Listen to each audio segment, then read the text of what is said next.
My parents entered a cruel betting game for $310,000. The rule was horrifying. Each family had to abandon their own child deep in the mountains, and the first child to find their way back would win the money for their parents. I was only 14 when they left me there alone, injured and freezing for more than 41 hours. A stranger saved me. My parents never even searched. Years later, when I built a life they could no longer ignore, they came back and said family takes care of family, but they didn't want a daughter. They wanted my money. Thank you for being here. Seriously, it never gets old knowing you showed up. Now tell me something. Where are you watching from today? Drop your city or country below. I read every single one. Quick note before we start: this story includes fictional elements crafted for entertainment and deeper meaning. Similarities to any names or places are purely coincidental, but what this story has to teach you is worth every minute. The cold started in my fingertips. Not the kind of cold that comes from a drafty window or an October morning, though both of those were present, the Denver air slipping through the gap in the glass, carrying that particular bite of early autumn that always smelled faintly of pine and coming snow. This cold moved upward through my wrists and into my forearms with slow, deliberate purpose, the way it always did, when something my body recognized before my brain caught up. I was sitting on the edge of the bed sheets, tangled around my ankles, staring at the screen in my palm. 51 missed calls. Area code 309, Illinois. I hadn't saved that number. I had never needed to. Some numbers live in the body long after you delete them from the phone. At the foot of the bed, Max, our rescue mutt with one permanently torn ear and eyes that carried the quiet weight of a dog who'd survived something bad, lifted his head and stared at me. His tail didn't wag. He just watched the way he always did when something in the room shifted. Emma. Marcus appeared in the bathroom doorway, toothbrush still in hand, a small smear of toothpaste on his chin. Marcus Reed, my husband, a software engineer who'd spent 6 years teaching me that not every problem had to be solved by bracing for impact. He read my face in under 2 seconds and crossed the room without being asked, sitting beside me on the bed, the mattress dipping under his weight. "Talk to me. What happened?" I turned the screen toward him, watched his jaw go tight. 51 calls, he said. Since 2 in the morning. They started at 2:17 and didn't stop until 6:49. My voice came out steadier than I felt, which almost made it worse, that awful steadiness that meant some part of me had already known this was coming, had been waiting for it the way you wait for a storm. You can smell, but haven't seen yet. "Do you recognize the number?" I set the phone face down on the nightstand. My hands were trembling now, just slightly, just enough that I pressed them flat against my thighs to make it stop.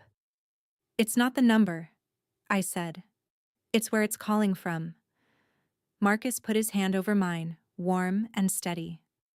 "Emma, where?" I looked up at him.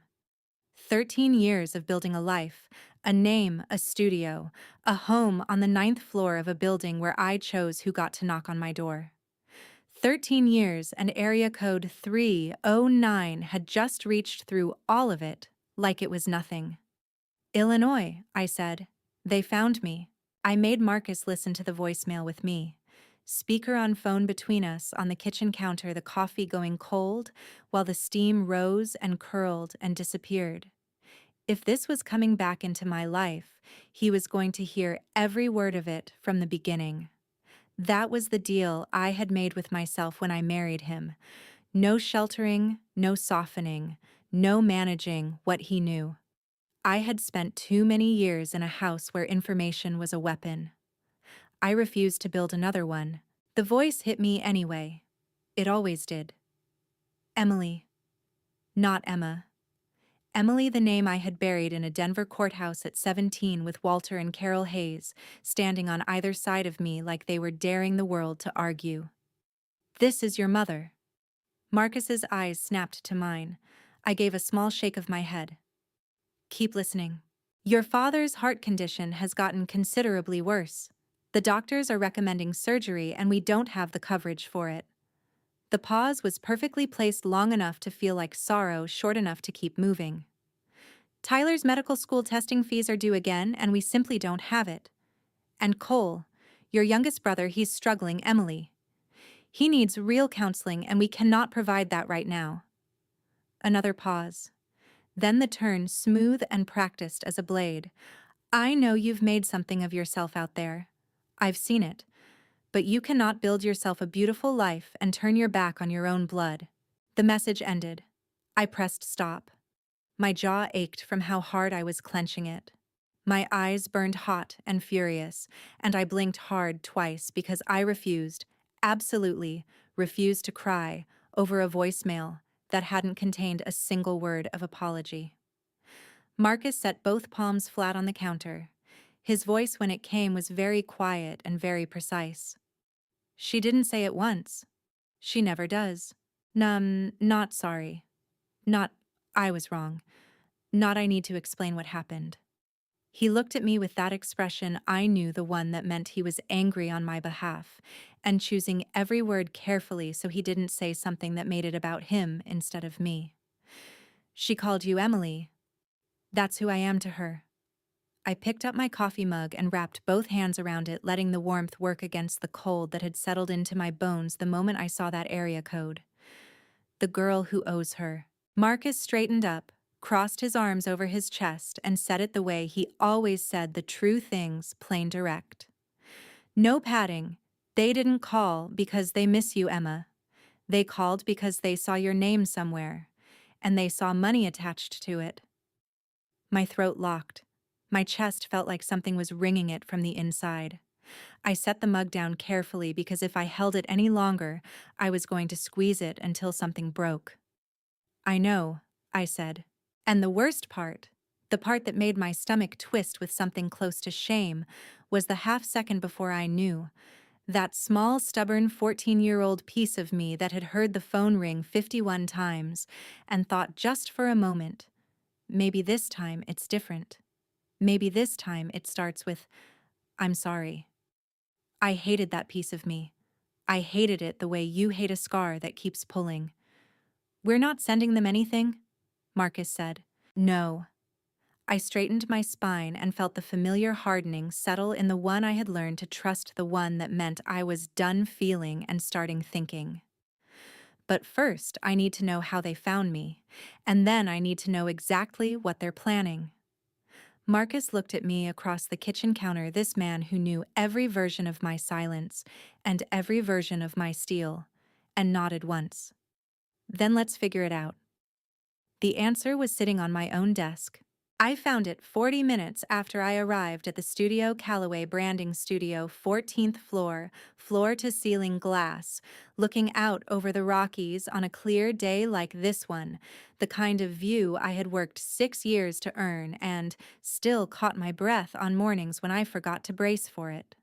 Sophie, my office coordinator, had already brewed coffee and sorted the morning mail into 3 neat piles the way she always did. Under normal circumstances, I would have thanked her and meant it. That morning, I walked past all 3 piles and went straight to my computer.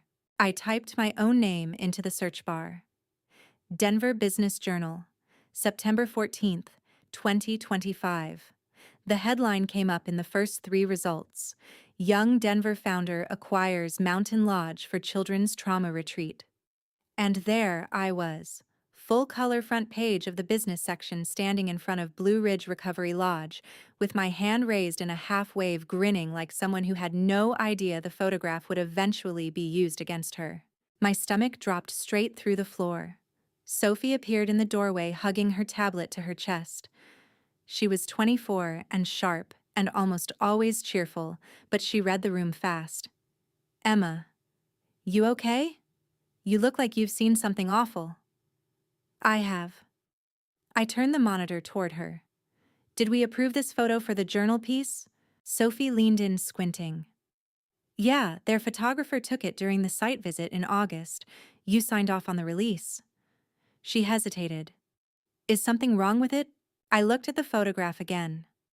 The lodge name printed clearly on the wooden sign above the entrance: Blue Ridge Recovery Lodge for Children Who Survived What They Shouldn't Have Had to. My own words, my own vision. The mountain ridge visible in the background, those same dark tree lines, that same elevation, that same sky. My chest tightened so sharply I pressed one hand flat against my sternum without thinking. Because I understood now, with the kind of clarity that makes your ears ring, Diane Hargrove hadn't just seen my name in a headline. She had seen that mountain. She had seen those words, children who survived, and she had known. She had known I went back. And she thought that meant she had something over me. It's nothing, I told Sophie, because explaining would take longer than I had. Hold my calls until 2. I have a meeting. Sandra Kowalski's office smelled like strong coffee and old case files, which I had always found oddly comforting. Sandra herself, my attorney for the past decade, the woman who had handled my name change, and every piece of legal scaffolding I had built my new life on, was already standing when I walked in, one hand braced on her desk, reading glasses pushed up into her silver-streaked hair. She was in her early 40s, sharp-featured, with the kind of eyes that made you feel like every word you said was being cataloged and cross-referenced in real time. "Sit," she said. "Talk." So I talked. I laid out everything: the 51 calls, the voicemail, the Denver Business Journal photograph, the mountain ridge in the background of my own press photo. Sandra listened without interrupting once, which was one of the things I valued most about her. She let me finish completely before she picked up her pen. "All right," she said, her voice clipped and precise. "First thing you need to know: under Colorado law, adult children have no legal obligation to financially support their parents. None. Whatever Patricia Dunmore or whoever they've hired tries to argue about moral obligation, it has no legal standing in this state." She tapped her pen against the legal pad. "That means if they try to pursue this in court, they lose before they start." I exhaled hard. Some of the tightness in my chest loosened by 1 degree. "Then why do I feel like this isn't over?" Sandra's expression sharpened. "Because it isn't. Legal exposure and public exposure are two very different battles, Emma. If they go to the media first, if they build a narrative about the ungrateful daughter before you have a chance to establish context, we spend the next 6 months playing defense." Her jaw set firmly. And I despise playing defense. I leaned forward in my chair, my hands pressed together so tight my knuckles were going white. "Is there a way to get ahead of it?" Sandra looked at me for a long moment, the kind of look that meant she was calculating 3 moves ahead. Then she said, "Yes. But to do that effectively, you need documentation of what actually happened, not just your account evidence. Something that establishes what was done to you as a minor, not a family disagreement." She set her pen down. "Do you have anything like that?" My throat tightened. My eyes burned hot and sudden, the way they did when something I had kept carefully boxed and labeled threatened to come loose all at once. I blinked hard. Once. Twice. "Evidence," I repeated. The word felt strange in my mouth, clinical, almost cold, applied to something that had been the most visceral experience of my life. Then I thought of a wooden house in Ridgecrest, Colorado. A man who had kept a cardboard box for 13 years and never once mentioned getting rid of it.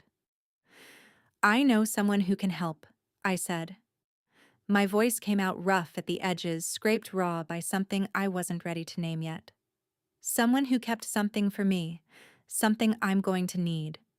Sandra straightened. "Who?" I looked past her out the window at the mountains sitting gray and immovable on the horizon. The same mountains. Always the same mountains. "The man who found me," I said. "There are things I need to tell you about the house on Callaway Street before I tell you what happened in the mountains. I know I changed my last name to Callaway. Yes, after the street. Some people find that strange.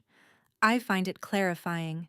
It was the name of the place where I finally understood what a home was supposed to feel like, and I wanted to carry that with me. But I'm getting ahead of myself.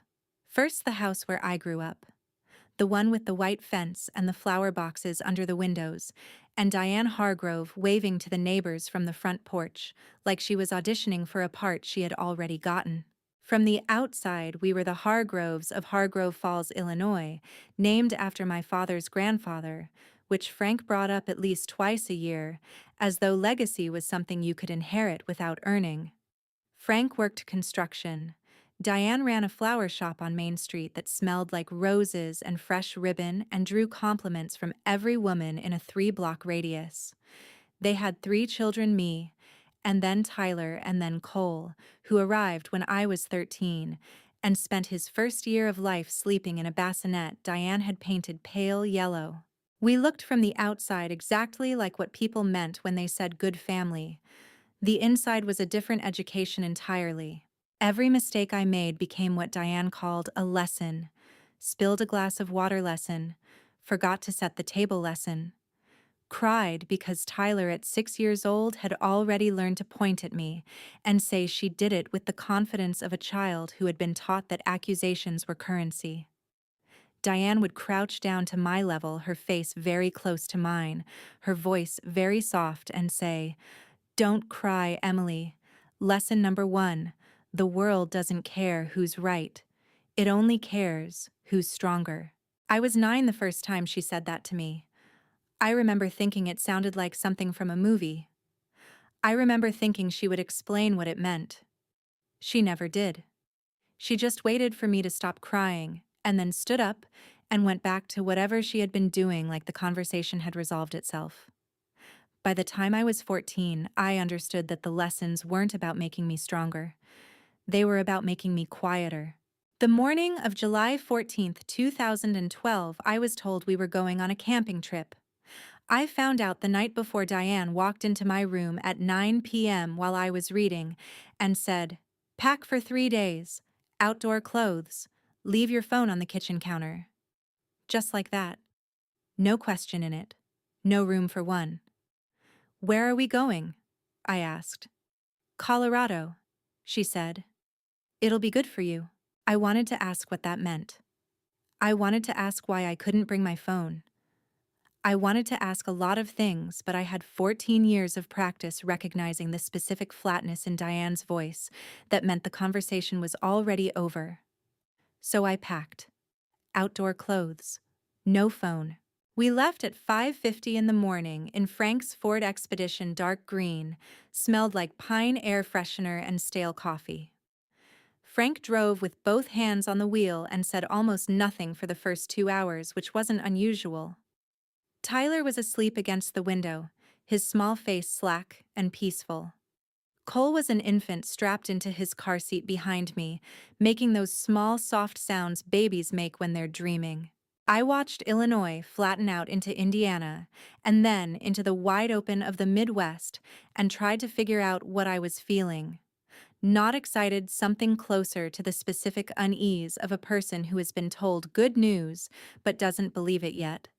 Then, somewhere past the Missouri border, I noticed the other cars. A black Chevy Suburban had been traveling parallel to us for nearly 40 minutes, close enough that I could make out shapes in the back seat. I pressed my face toward the glass and squinted. There was a girl back there, maybe 13, dark hair, pulled back forehead against the window.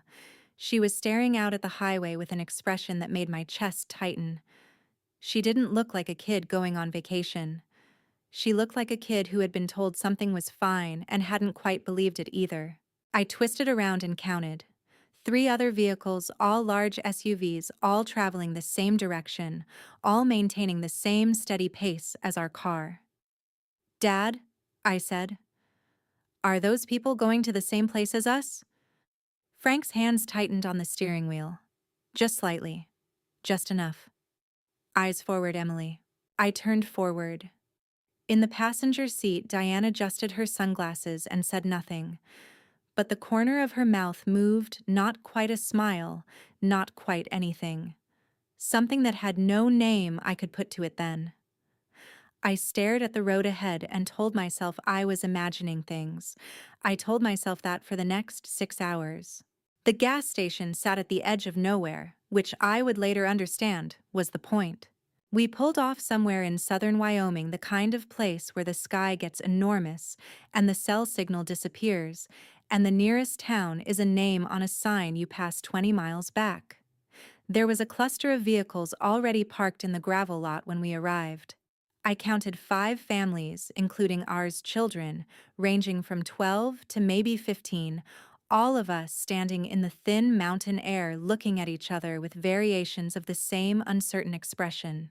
And then there was the man, who was not a parent. Grant Whitfield. I would learn his name much later, but I remember him precisely from that first moment, mid-50s charcoal blazer over a collared shirt. Despite the July heat, silver hair combed back from a face that was all smooth angles and careful pleasantness. He smiled the way people smile when they want you to feel comfortable and have no particular interest in whether you actually are. He gathered the parents together near the front of the lot. I drifted closer, pretending to retie my shoe, and caught fragments between the wind. No phones from this point forward. His voice was unhurried conversational, the voice of a man giving directions to a restaurant. No shortcuts. Each child will be placed at a designated point. First child to make it back to the lodge on their own wins the full amount for their family. A pause. The pot stands at $310,000. I stopped pretending to tie my shoe. Grant moved between the adults distributing cream-colored envelopes. When he reached Frank, my father's hands came up and took the envelope with fingers that trembled visibly. He turned it over once, twice. Then he pressed it flat against his thigh like he was trying to keep it still. Diane took hers without a tremor. She tucked it into her jacket pocket with the same brisk efficiency she used to file receipts at the flower shop, and when Grant moved on, she turned and scanned the lot until she found me. Our eyes met across the gravel. My heart slammed so hard against my ribs I felt it in my throat. She smiled. Small. Certain. The same smile she had given me 1,000 times across 1,000 dinner tables when she wanted me to understand that something had already been decided and my feelings about it were not part of the calculation. I looked at Frank. He was staring at the ground, the envelope creased and bent in his grip. I looked back at the other children, 4 of us strangers standing in a Wyoming parking lot with no phones and no idea what came next. And for the first time in my life, I felt something I had no word for yet. It wasn't fear exactly. It was the recognition of something I had always half known finally stepping out of the shadows and showing me its face. I was not here because I was loved. I was here because I was useful. The trailhead had no sign. That was the first thing I noticed when Grant led us off the gravel lot and down a narrow path through the tree line. No marker, no name, no distance posted on a wooden board the way real trails always had. Just packed dirt disappearing into a wall of Colorado spruce. The air thinning noticeably with every 100 feet of elevation, the sky above us, the particular flat white of a mountain afternoon that could turn into anything by nightfall. Grant stopped at a fork in the path where 4 smaller trails branched off like fingers. He turned to face the group, hands clasped behind his back, that same unhurried smile in place. Each family will proceed to a designated point, he said. The markers are orange. You'll know them when you see them. He looked at the children, all 4 of us standing in a loose cluster, none of us touching all of us, understanding by now that something was deeply wrong even if we couldn't have articulated exactly what. The lodge is approximately 9 miles north-northeast. There is a creek at 4 miles that runs clean. Stay on high ground after dark. He said it the way you'd give directions to a grocery store. Stay on high ground after dark. Like it was a minor footnote. Like we were inconveniences to be managed rather than children to be protected. Frank touched my shoulder. I flinched, I couldn't help it. Come on, he said quietly. This way. We walked for 20 minutes in a direction I would later identify as southeast, away from the lodge, not toward it. The trees grew denser. The temperature dropped. I kept looking at Frank's face, searching for something hesitation, regret, the small crack in the expression of a father who had decided to stop being one. His jaw was set. His eyes were forward. Dad? My voice came out smaller than I wanted. Dad, I don't understand what's happening. He stopped walking. Diane, 2 steps ahead, stopped as well but didn't turn around. It's a challenge, Frank said. He wouldn't look at me directly. His gaze kept skipping to the left, to the trees, to anywhere that wasn't my face. You walk back to the lodge. It builds character. I don't want to build character.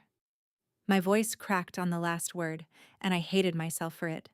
Hated the way it made me sound like a child, even though I was a child, even though that should have been the entire point. Dad, it's going to be dark in a few hours. I don't have a phone. I don't have a map. I don't even know which direction the lodge is from here. North-northeast, Diane said, still not turning around. You heard the man. Mom. I stepped toward her.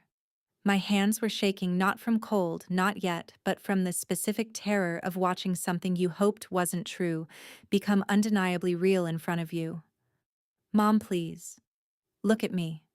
She turned then, and I wished immediately that she hadn't, because her face was completely composed. Not angry, not conflicted, not even particularly focused on me. The way you look at a task you've already completed in your head and are simply now executing. She crouched down so we were eye level, the same way she had done 100 times in the kitchen, in the hallway, in every room where she had ever handed me a lesson, and she spoke very quietly and very clearly. You're 14 years old, Emily. The world is not going to be gentle with you. I am giving you the chance to prove you can handle it. She tilted her head slightly. Don't embarrass us. Then she stood up, turned around, and walked away. Frank looked at me for exactly 2 seconds. His eyes were wet. I remember that I have always remembered that, the fact that his eyes were wet, and then he turned and followed her, and the trees folded around them both like a curtain coming down, and I was alone. I stood there until I couldn't hear their footsteps anymore. Then I sat down on the nearest rock and pressed both fists against my mouth and screamed into them, a long, muffled, full-body scream that came up from somewhere below my stomach, because if I let it out properly, I would never stop. I will not make you live through all 41 hours with me. I'll tell you the parts that matter. The first night I cried so hard I gave myself a headache.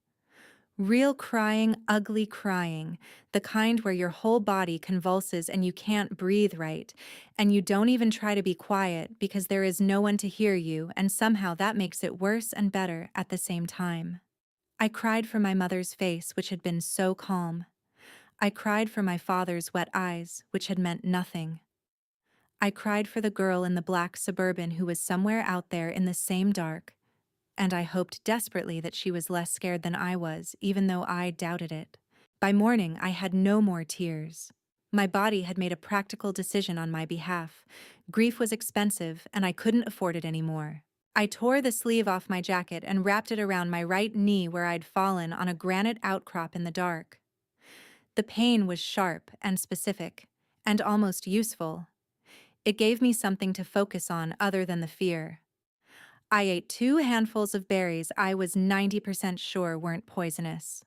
I found the creek Grant had mentioned and drank from it with my hands cupped, the water so cold it made my back teeth ache. I walked north-northeast by the sun and by instinct, and by the sheer grinding refusal to lie down in those woods and become whatever Grant Whitfield had calculated I might become. By the afternoon of the second day, my legs felt like wet concrete. My throat was raw.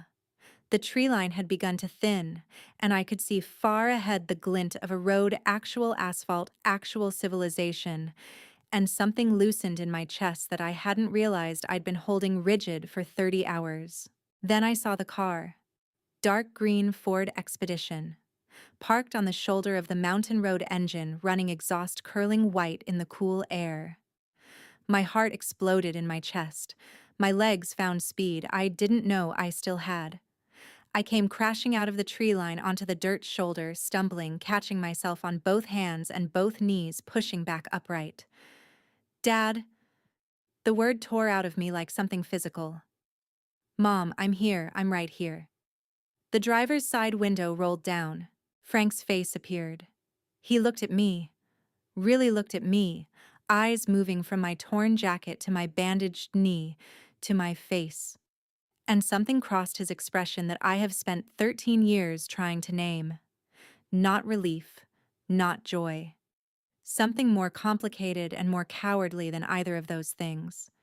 The back window came down too. Diane looked out.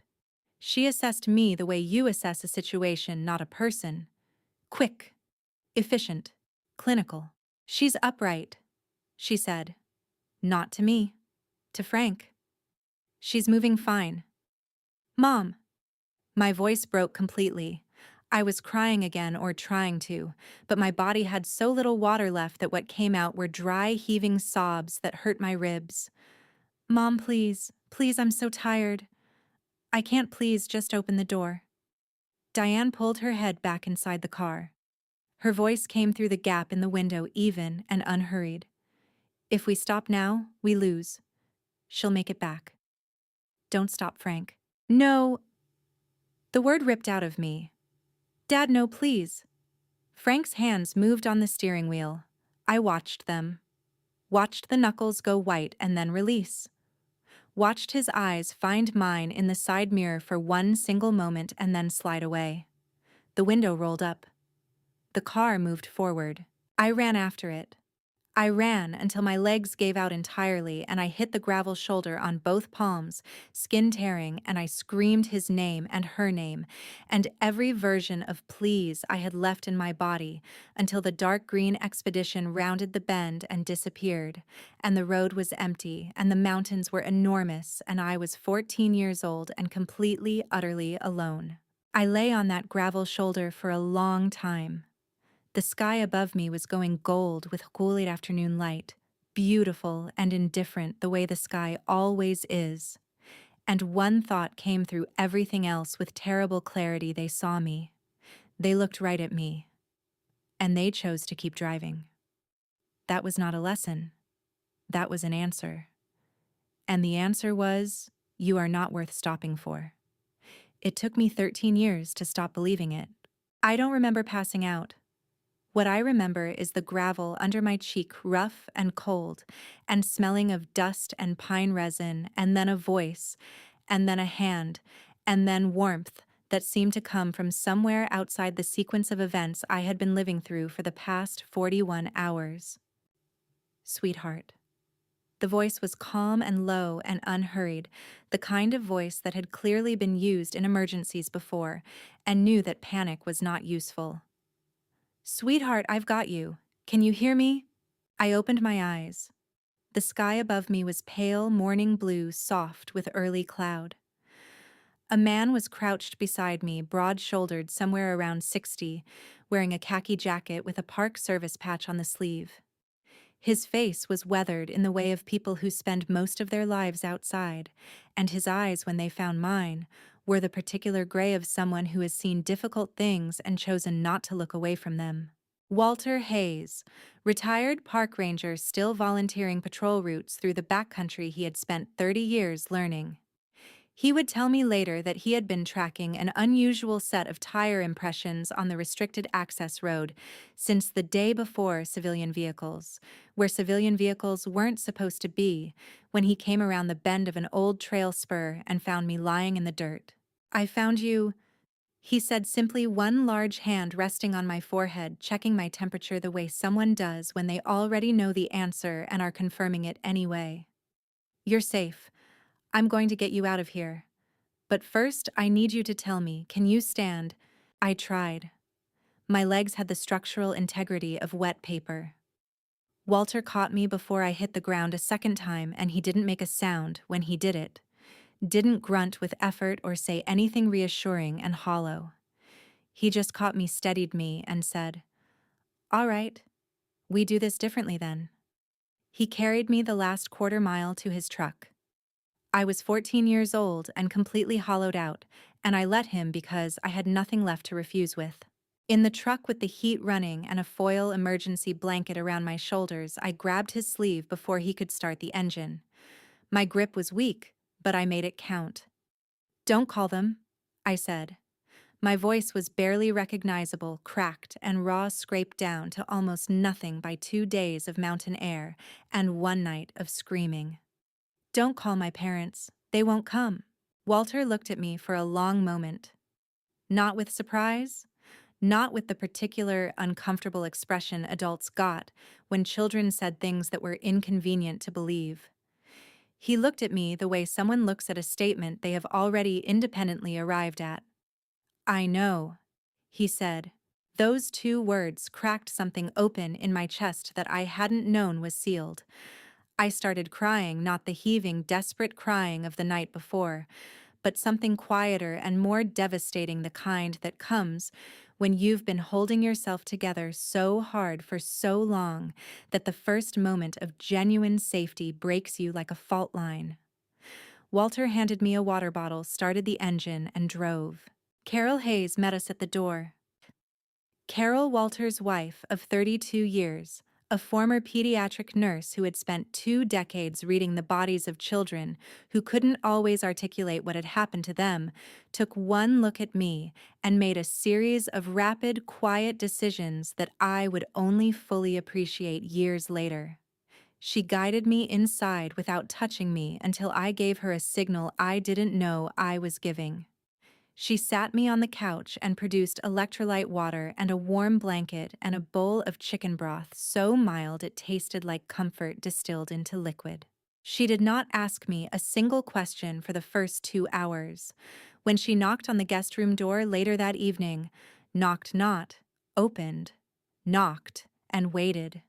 She stuck her head in and said, "I'm going to leave the light on in the hallway. Let me know if you want it off." Then, "Are there any foods that make you feel worse when you're stressed? Some kids can't do dairy. Some can't do spicy. Just so I know for tomorrow." I stared at her. In 14 years, no one had ever asked me that question. I don't, I don't know," I said, because I genuinely didn't. The concept of someone adjusting their behavior around my comfort was so foreign to me that I couldn't locate the answer. Carol nodded like that was a perfectly reasonable response. "We'll figure it out together," she said. "Get some sleep." She pulled the door to not shut just 2, and I lay in the guest bed in the warm yellow lamplight from the hallway and felt something so unfamiliar it took me several minutes to identify it. I felt safe. The realization hit me so hard that I burst into fresh tears, pressing my face into the pillow so Carol wouldn't hear crying. Not because I was sad, but because I was 13 years into my life, and this was the first time I could remember feeling it, and I was furious and heartbroken and grateful all at the same time, all 3 emotions tangled up so completely I couldn't have separated them if I tried. The next morning, Walter put a map on the table. It was hand-drawn, precise, detailed, with a red X marking the location where he had found me, and a series of notations along the restricted access road indicating tire track measurements and vehicle classifications. Beside it, he laid 3 photographs printed from his trail camera, large SUV's civilian plates entering the restricted zone on the afternoon of July 14th. These vehicles were not supposed to be in that area, he said, sitting across from me at the breakfast table while Carol moved quietly in the kitchen behind us. "The access restriction has been in place since 2009. Whoever brought you in there knew that. They chose it deliberately." He looked at me directly, the way adults almost never looked at me, without softening it, without managing it. "Who brought you there?" So I told him. All of it. The gas station in Wyoming, Grant Whitfield, and his cream envelopes, the ludicrous, obscene math of $62,000 per family, Diane's face when she turned around in the trees, Frank's wet eyes and his turning away, the dark green expedition rolling past me on the mountain road while I screamed myself hoarse on the shoulder. Walter listened to every word without interrupting once. When I finished, he was quiet for exactly 3 seconds, I counted, and then he stood up, walked to the kitchen phone, and dialed. "This is Walter Hayes, retired Ranger, Ridgecrest District," he said into the receiver, his voice steady and completely without hesitation. I need to report a suspected child abandonment. Multiple children organized event-restricted access area near Blue Ridge. This was not an accident. He paused. Yes, I'll hold. I sat at that breakfast table and felt something shift in the architecture of my understanding. In 14 years, not one adult had ever used the words child abandonment in reference to what happened in my house. Every teacher, every neighbor, every person who had ever seen Diane Hargrove wave from her porch had accepted the surface of things without question. And here was this man I had known for less than 24 hours, standing in his kitchen in Ridgecrest, Colorado, using the correct words without being asked. It felt for the first time like the world might contain the possibility of justice. It did not feel that way 2 days later at the Ridgecrest County Sheriff's Department. Deputy Roy Calhoun, a heavy-set man in his mid-40s with small eyes and the particular brand of impatience that comes from believing your time is more valuable than other people's problems, sat across the desk from Walter and me with Walter's photographs and maps spread between us, and wore an expression of polite, immovable skepticism throughout Walter's entire presentation. When Walter finished, Calhoun picked up a pen and said, "So the child wandered away from a family camping trip and got turned around. That about right?" Walter's jaw went tight. "That is not what I said." "Mr. Hayes, with respect, Deputy, with respect." Walter's voice dropped half a register and sharpened considerably, the voice of a man who had spent 30 years in the field and had no patience for bureaucratic reframing of physical evidence. A 14-year-old girl was left at elevation 7,000 feet with no phone, no map, no food, and no means of communication as part of an organized event involving monetary stakes and multiple families. That is not a camping trip gone wrong. That is child endangerment at minimum and organized child abandonment at maximum. Calhoun set his pen down. "Families discipline differently, Mr. Hayes." "Discipline." Walter said the word back to him the way you repeat something you want the room to notice. He pressed both palms flat on the desk and leaned forward. "A child spent 41 hours alone at high altitude, lost significant body fluid, sustained physical injuries from attempting to navigate terrain alone, and was observed by her own parents on a mountain road and left there deliberately. You're calling that discipline?" Calhoun held Walter's gaze without blinking. "I'm saying it doesn't rise to the level of abandonment under current statute." In the chair beside Walter, I was gripping the armrests so hard my knuckles had gone completely white. My heart was hammering, my eyes burned with tears I absolutely refused to shed in front of this man. In the corner of the office, a younger officer, Dennis Pratt, according to his nameplate, early 30s, with the expression of someone watching something happen that he doesn't know how to stop, had his mouth pressed into a firm line and his eyes fixed on the floor. Walter looked at Calhoun for a long moment. Then he turned to me, lowered his voice, and said very clearly, "Remember that name?" I looked at the nameplate on Calhoun's desk.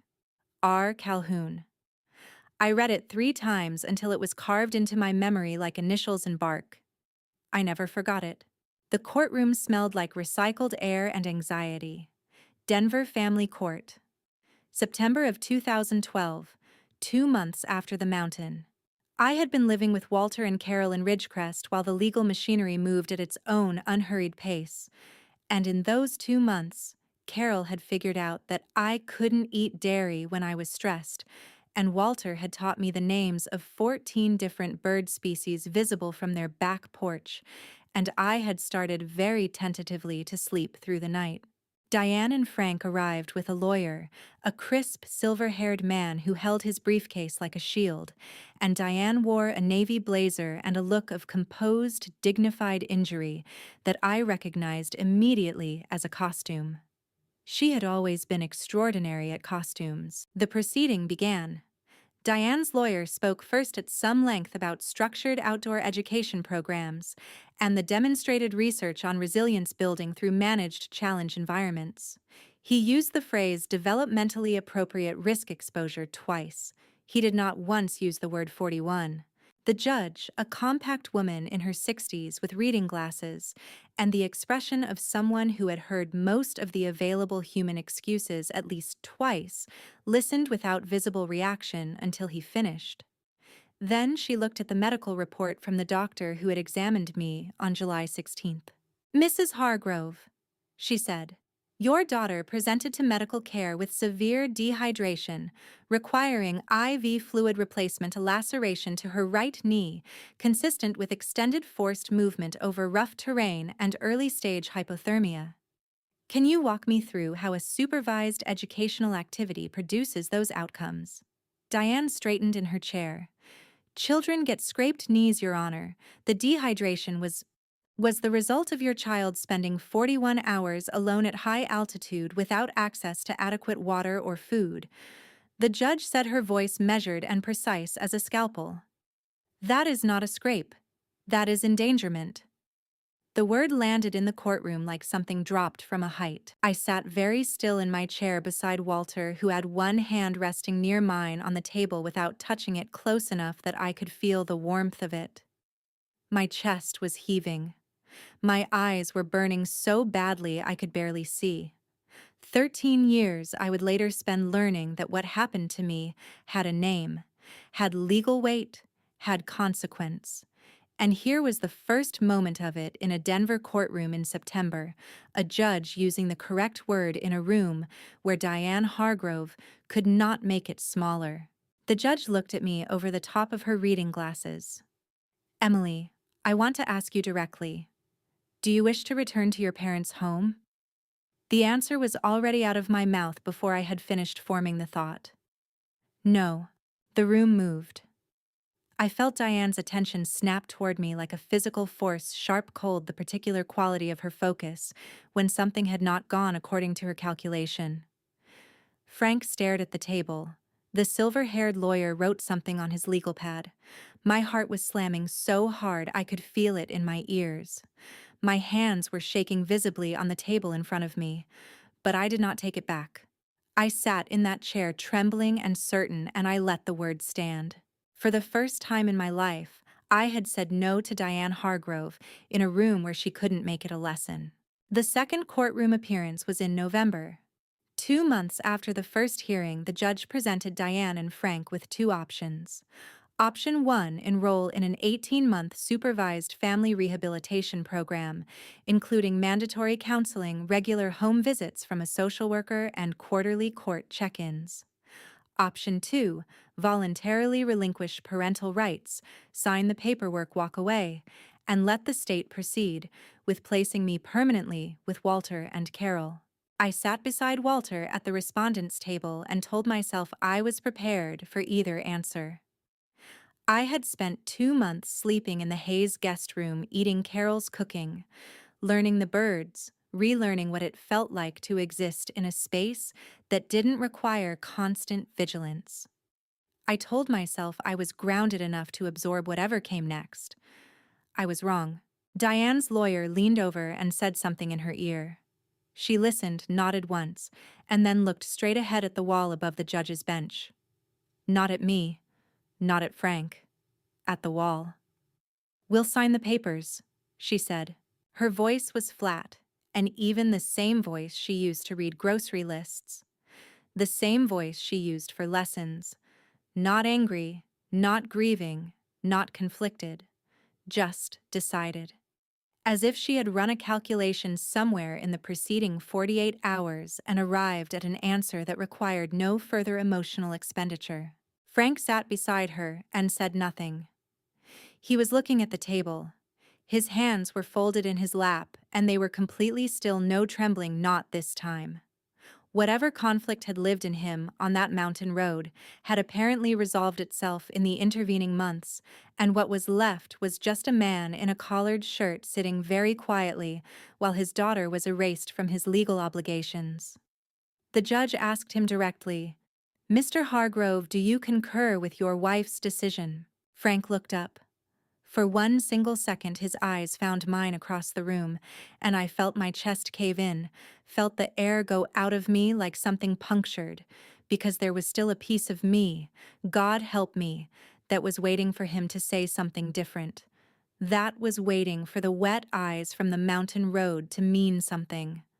That was waiting to be wrong about all of it. He looked back at the judge. "Yes," he said. "I concur." Walter reached over and wrapped his hand around mine. I didn't cry. I couldn't. I had gone somewhere beyond crying, somewhere, past the reach of tears to that particular kind of devastation that doesn't announce itself loudly but settles into you quietly, like cold water rising in a room you didn't realize was flooding until it was already at your chin. I thought they didn't lose me. They set me down. The way you set down something you've finished using, I thought I will not let that be the last true thing about me. March arrived with weak Colorado sunshine and the smell of mud and snowmelt, and with it, the day I stopped being Emily Hargrove. The adoption finalized on a Tuesday morning in Denver Family Court. The same building, different room, completely different atmosphere. The judge smiled when she signed. Walter wore a tie that Carol had clearly chosen for him and was clearly uncomfortable in. Carol cried the moment the gavel came down, standing right there in the courtroom, not bothering to cover her face or apologize for it, just crying openly the way people do when they have wanted something good to happen for a very long time, and it finally has. I had been asked weeks earlier whether I wanted to change my name. The social worker had presented it carefully with the specific gentleness of someone trained to offer choices to children who haven't had many. "You don't have to," she had said, "but you can. Whatever feels right." I had said yes immediately without needing to think. I had needed only a few minutes to choose the name. Emma, not for any particular reason, not for any movie character or grandmother or meaningful association, simply because it was not Emily. Because Emily belonged to a house with white fence posts and a woman who waved at neighbors and called cruelty a lesson. Emma was whoever came next. For the last name, I chose Calloway, after the street. The judge asked if I was certain. I said yes. She stamped the documents and handed them across the bench, and Walter shook her hand with both of his. On the way home, he stopped at a small ice cream shop near the Denver Botanic Garden. No announcement, no ceremony, no speech about new beginnings. He simply pulled into the parking lot, turned off the engine, and said, "Chocolate or vanilla?" Carol twisted around in the passenger seat and looked at me with her eyes still pink from crying, and the biggest, most unself-conscious smile I had ever seen on a human face. "Don't let him pressure you," she said. "He always gets chocolate and judges people who don't." "That is a complete fabrication," Walter said with great dignity. I laughed. A real laugh surprised out of me, genuine, the kind that starts in your stomach. "Vanilla," I said, and it was the first decision I had ever made in the name Emma Calloway. The first small, inconsequential, entirely mine choice in a life that was finally, actually mine. We sat in that car in the weak March sunshine and ate ice cream, and Denver went on around us indifferent and alive, and I thought, I don't know yet what this life is going to be, but it belongs to me. It is entirely and only mine. I didn't learn about the box until I was 20 years old. I had come back to Ridgecrest for Carol's birthday. I was at college in Denver by then, coming home on weekends in the particular rhythm of a person who has discovered that home is something you can choose. Walter and I were in the garage looking for the folding table when I saw the cardboard box on the back shelf. It was labeled in Walter's handwriting, Blue Ridge, July 2012. "What's in there?" I asked. Walter looked at the box, then at me. He assessed something, whether I was ready, I think, or whether the time had finally arrived, and he lifted it down and opened it. Inside, a hand-drawn map. 3 photographs of tire tracks. A spiral notebook with Walter's meticulous ranger's handwriting covering every page. And at the bottom, folded neatly, a child's jacket. Faded blue. One sleeve missing. At the collar, stitched in red thread that had gone slightly pink with age, Emily Hargrove. My hand started shaking before I even touched it. "You kept it," I said. My voice had gone very strange and very small. "Walter, you kept all of this?" "Yes," he said. "Why?" The word cracked down the middle when it came out. 13 years. Why did you keep it?" Walter set the box down on the workbench and looked at me with those steady gray eyes. "Because someday," he said quietly, "someone was going to try to call what happened to you a misunderstanding. And I decided a long time ago that I wasn't going to let that stand. I stood in that garage and I wept. Not politely, not carefully, I wept the way you do when you've been carrying something so heavy for so long that someone finally offering to help you set it down breaks every muscle you've been using to hold it. I cried for 20 minutes in Walter Hayes's garage while he stood nearby and didn't try to stop me or fix me or tell me it was okay because he understood that sometimes crying is not the problem. Sometimes crying is the only honest response to a truth that is 13 years overdue. When I finally ran out of tears, I wiped my face on my sleeve and looked at him. "Thank you," I said, "for keeping it, for all of it." He put his hand briefly on my shoulder. "It was never a question," he said. "I met Amber Doss in a library. It was 2015, 3 years after Blue Ridge and I was 17 and doing homework at a table near the back of the Ridgecrest Public Library when I became aware of someone sitting 2 tables over who wasn't reading the book in front of her. She was staring through it. Dark hair, maybe 16, with the particular quality of stillness that I recognized not as calm, but as the practiced containment of someone who had learned very early that visible emotion was dangerous. I had seen that stillness in mirrors for 3 years. I moved to her table without fully deciding to. I sat down across from her and she looked up, and for a second, her whole body tensed the automatic flinch of someone whose personal space had been violated more than once. "Sorry," I said immediately. I just noticed you weren't reading." She looked at me for a long moment. Then very quietly, as though she was testing the words to see if they would survive contact with air, "Did you get left in Blue Ridge in the summer of 2012? The hair on the back of my neck rose.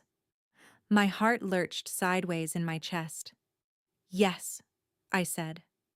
Something happened to her face, a slow, complex collapse, like a structure that had been braced against pressure for so long that the removal of the pressure was itself destabilizing.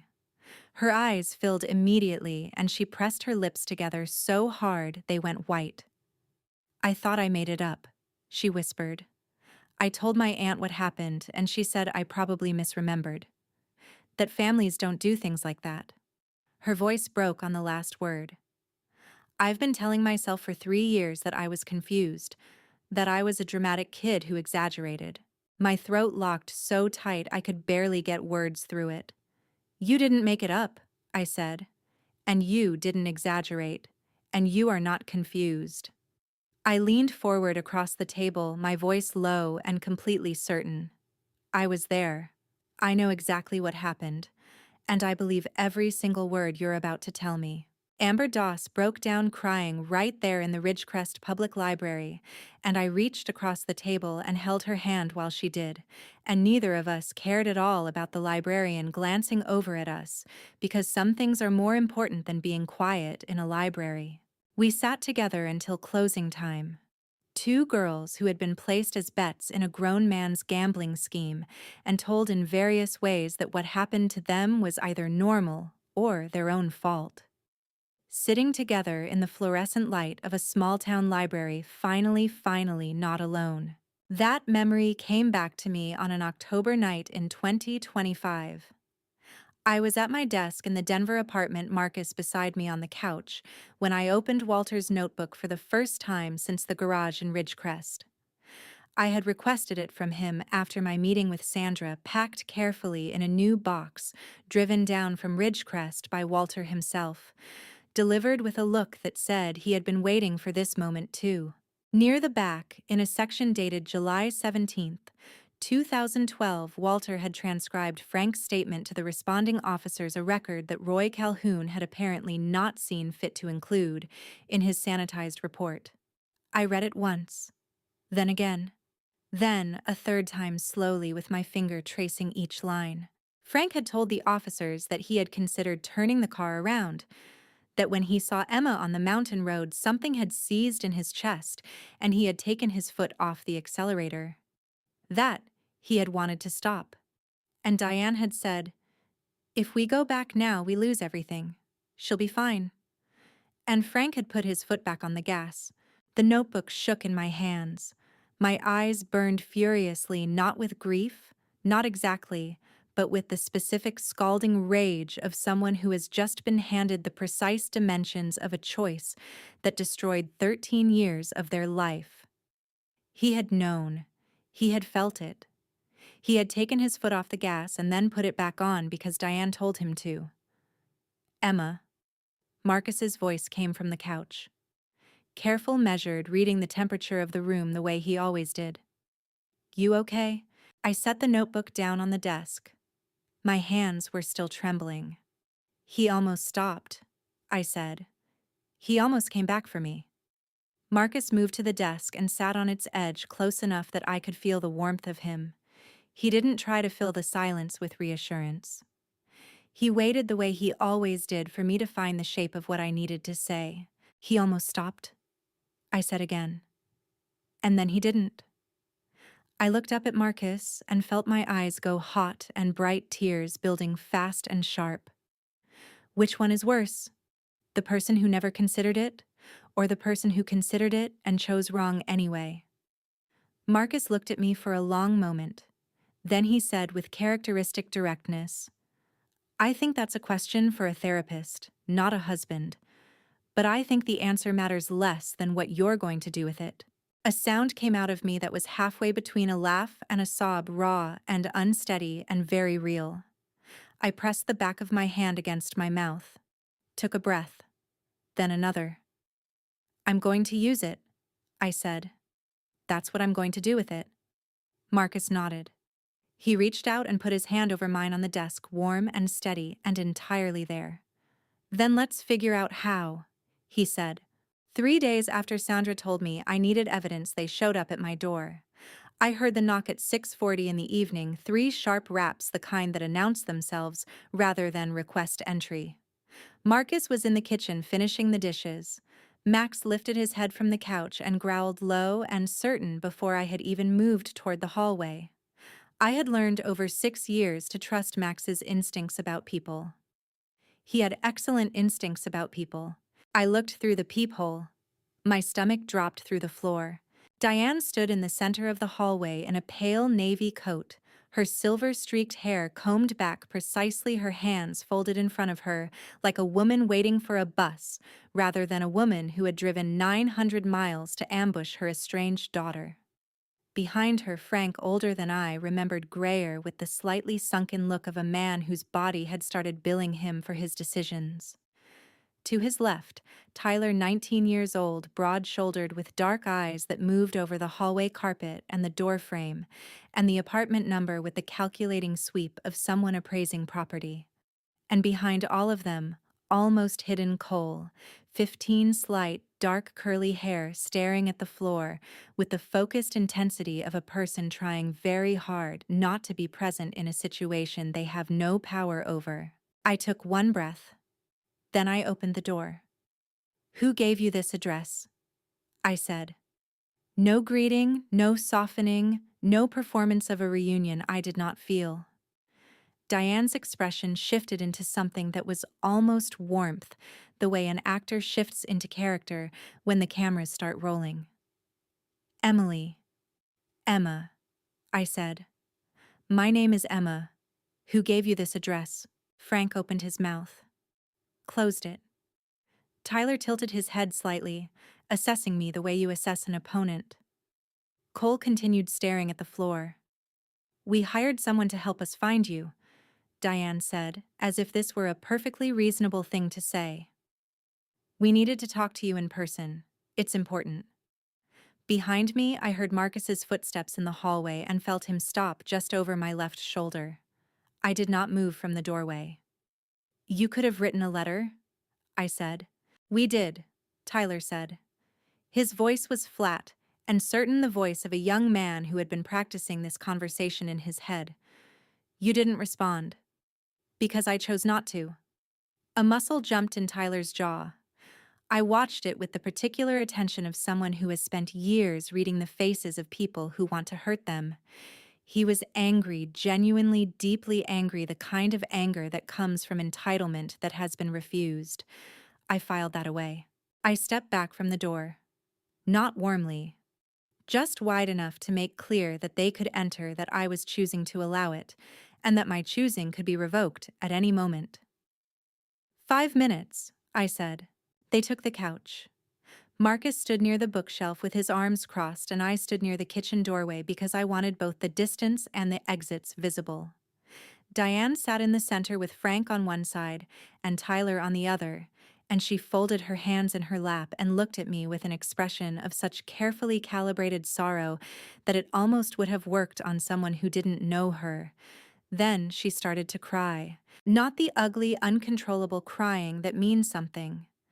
The other kind, shoulder-trembling eyes, glistening voice catching at precisely the right moments. The performance of grief delivered by someone who has learned exactly how much crying produces sympathy without producing discomfort. I had watched this technique my entire childhood. I knew every beat of it. "Your father's heart condition is very serious, Emily," she said, her voice pulling and releasing with practiced grief. "The cardiologist says he may need surgery within the next 4 months. Without proper insurance coverage, we're looking at costs we simply cannot manage." She pressed one hand to her chest. "Tyler's testing fees for medical school applications are due again. He works so hard, he really does. And Cole, your sweet brother. Cole, he's been struggling so much. He needs a good therapist and we just cannot." "Mrs. Hargrove." Marcus's voice cut clean and flat across hers, the way a hand comes down on a table to stop a card game.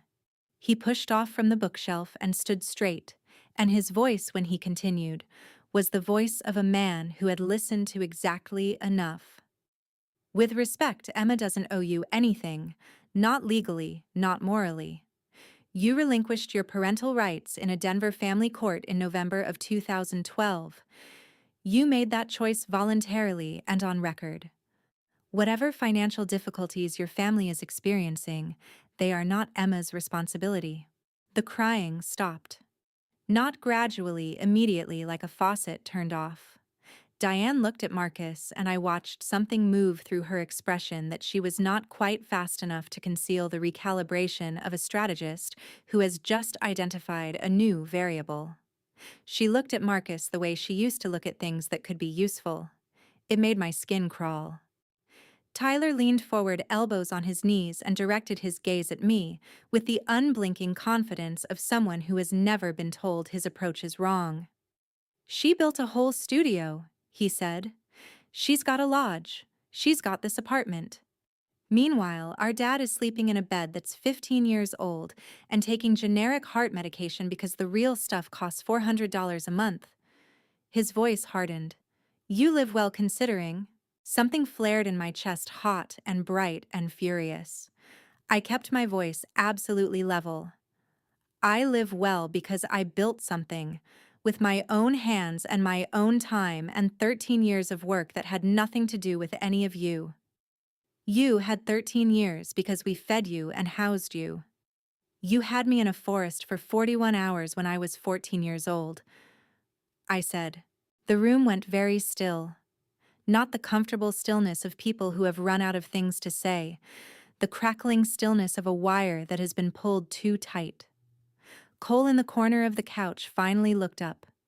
His eyes, when they found mine, were dark and unreadable and very young. Diane recovered first. She always recovered first. "That is an extremely dramatic characterization of a 5 minutes is up," I said.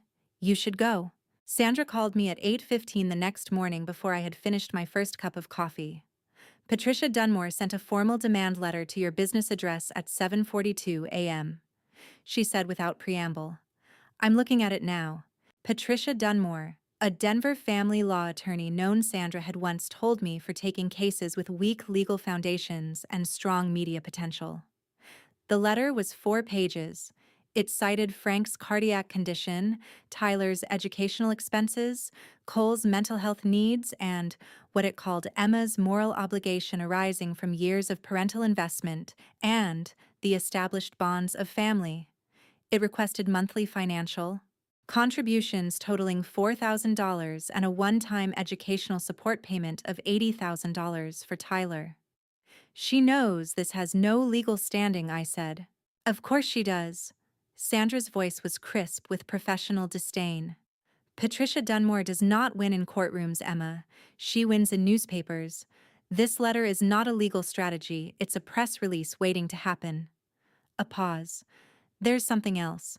Patricia Dunmore charges between $400 and $600 an hour. The Hargroves have been unemployed and underwater on their mortgage for 2 years. Someone is funding this. My coffee mug stopped halfway to my mouth. Who? I heard Sandra's keyboard. I'm still pulling the thread, but the retainer Patricia typically requires for a case like this is $30,000 minimum. Another pause, shorter this time. Emma, the name Grant Whitfield just came up in a related LLC filing. He's currently under SEC investigation for real estate fraud, separate matter. But his name is attached to a shell company that made a payment to Dunmore's firm 6 weeks ago. The coffee mug went down on the counter with a harder click than I intended. My hand was not entirely steady. Grant Whitfield. The man with the cream envelopes and the unhurried smile at a Wyoming gas station in the summer of 2012. The man who had designed the game that left 4 children alone in a mountain wilderness and called it a pot. He's still in this, I said. The words felt strange in my mouth. Cold and flat and true. He never left it, Sandra said. Call me when you get to the office. We need to talk strategy. The article went up at 11:53 a.m. Sophie forwarded it to me with a message that said only, Emma, you need to see this. I opened it at my desk and read the headline twice before the words fully assembled themselves into meaning. Denver founders silence while sick parents struggle. Where is Emma Calloway? Joanna Trent, a staff reporter at the Denver Chronicle, whose byline I vaguely recognized from business section features, had written 480 words based entirely, as far as I could tell, on Diane Hargrove's account of events. There was a photograph of Diane that managed to make her look both frail and dignified, seated at a kitchen table with her hands wrapped around a mug, eyes downcast. The caption read, Diane Hargrove says she hasn't heard from her daughter in years. The article quoted Diane directly. We just want our daughter to remember that family doesn't disappear when things get hard. We raised her. We loved her. We don't understand why she's chosen to cut us out completely. My jaw clenched so hard I felt it in my temples. My eyes burned with tears I absolutely refused to shed over a 480-word hit piece. I read it again slower this time, looking for anything that indicated Joanna Trent had made even a single attempt to contact me for comment. There was nothing. Sophie appeared in my office doorway, tablet clutched to her chest, her expression carefully neutral in the way of someone trying very hard not to make a bad situation worse. The front desk has gotten 3 calls from other outlets in the last 20 minutes, 2 from local TV. I pressed my fingertips against the desk surface and breathed deliberately. In through the nose, out through the mouth, the way my therapist had taught me years ago for exactly this kind of moment, the kind where the world tries to tell your story before you get the chance. Tell them no comment for now, I said, and get Marcus on the phone. When Marcus picked up, I didn't waste time on preamble. They published it, I said. The Chronicle. Diane's version, no fact-checking, no attempt to reach me. I know. His voice was tight in a way it rarely was. I just read it. Emma, the retreat opening is in 10 weeks. If this narrative takes hold before the 20th, they don't need to show up in person to do damage. I know, I said. So what do we do? I looked out the window at the Rockies, gray and immovable, and completely indifferent to the particular crisis of one Tuesday morning in Denver. Then I looked at my phone screen at Grant Whitfield's name in Sandra's text, at the headline still open in my browser. They thought I would hide. They had always thought I would hide, had built their entire strategy on 13 years of evidence that I was someone who ran rather than someone who turned around. They had stopped paying attention at exactly the wrong moment. "We don't defend," I said. "We prepare." Tyler found me in the parking garage on a Friday evening. The fluorescent lights buzzed overhead, casting that flat yellow glow that makes shadows look wrong, and he was leaning against the pillar nearest my car, with his arms crossed and his jaw set like a man who had been rehearsing this conversation all afternoon and was no longer interested in politeness. "You haven't signed anything," he said. I stopped walking and kept 12 feet between us. "No, I haven't." "Patricia says you haven't even responded to the letter." His voice climbed with each word, the pitch of someone whose entitlement has been refused and cannot locate another explanation. "You know what your problem is? You think one camping trip gives you the right to walk away from your entire family." My fingers tightened around my keys until the metal bit into my palm. "One camping trip," I repeated. "You survived, didn't you?" He spread his hands like he was making a perfectly reasonable argument. "You came out fine. Built a whole life." Which kind of proves the lesson worked when you think about it. The word detonated somewhere behind my sternum. Lesson. From the same playbook, delivered with the same absolute conviction that it justified everything. And he was 19 years old, and he knew, had always known or been told, and he was standing in my parking garage using it as an argument for why I should write him a check. "You know what happened to me?" I said. Very quiet, very precise. Something flickered across his face, quickly controlled the expression of someone realizing they've said more than intended. "I know what Mom told me." "No, you just said the lesson worked. Which means you know there was a lesson. Which means you know what it was." I took one step toward him. "You know, and you're still here. Asking me for money." Behind Tyler near the elevator door, Cole had followed him down and was standing 10 feet back. The blank, trained indifference he'd worn in my living room was gone. In its place was something younger, the expression of a person hearing something they had always half known confirmed out loud and not knowing what to do with the confirmation. His hands hung at his sides and curled slowly inward. I looked at Cole directly. "Do you know what happened to me when I was 14? Cole. Tyler stepped sideways to block my sightline. "He doesn't need to be part of this." "He's already part of this," I said, holding Cole's gaze around Tyler's shoulder. "He's 15 years old, and nobody in your family has told him the truth. I'm going to tell him someday, whether you like it or not." Cole's eyes went very bright. He blinked twice fast, the involuntary blink of someone fighting something they cannot name yet. Tyler grabbed his brother's arm and pulled him toward the stairwell. The door swung shut. I stood in the buzzing yellow light and let out a breath I hadn't known I'd been holding. Marcus appeared from behind a pillar 3 rows back, phone and hand screen still lit. He had followed me down when I was late, something he did quietly without making it a statement about my capability. "Tell me you got that," I said. He held up the phone.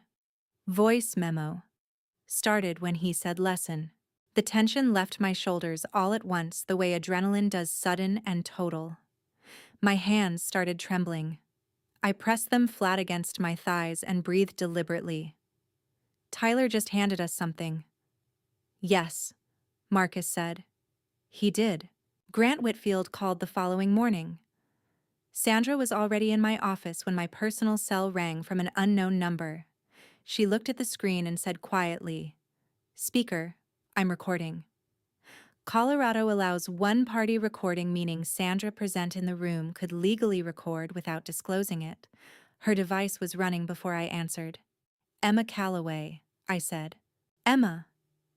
The voice was smooth and unhurried, warm in the practiced way of someone who had spent decades making people comfortable before taking something from them. My name is Grant Whitfield. I'm an old friend of the Hargrove family. I was hoping we might talk. Every muscle in my body locked rigid. I kept my face neutral and my voice level, which required enormous effort. What can I do for you, Mr. Whitfield? I understand there's been some tension between you and your family. A neutral third party can sometimes help facilitate conversations that everyone's too close to manage. A practiced pause. I'd like to offer that if you'd allow me. Can I ask how you know the family? I said. Oh, Frank and I go back quite a ways. Some mutual history. Smooth. Prepared. The answer of a man who has thought about every question in advance. Mutual history. My jaw tightened. 13 years of mutual history with cream envelopes and 4 children placed like chess pieces in a Wyoming wilderness. Before considering anything like that, I said carefully, I'd want to understand your involvement with events in Colorado in July of 2012. 3 seconds of silence. Then, Emma, or perhaps Emily, since that's the name I knew you under. I think it's worth remembering that childhood memories of difficult events aren't always entirely reliable. The mind reconstructs things in ways that feel true, but may not be accurate. My blood went cold. Then it went scalding hot. Sandra reached over and put one hand over mine, brief steadying before I said something that ended the call too soon. I appreciate your perspective, I said. I'll be in touch. I ended the call. Sandra stopped her recording and looked at me with the precise expression of an attorney who has just watched someone build their own case against themselves. He called you by your pre-adoption name, she said. He acknowledged awareness of 2012. He attempted to preemptively discredit your account. She held up her recorder. That is implicit acknowledgement of involvement and attempted witness intimidation, and we have all of it.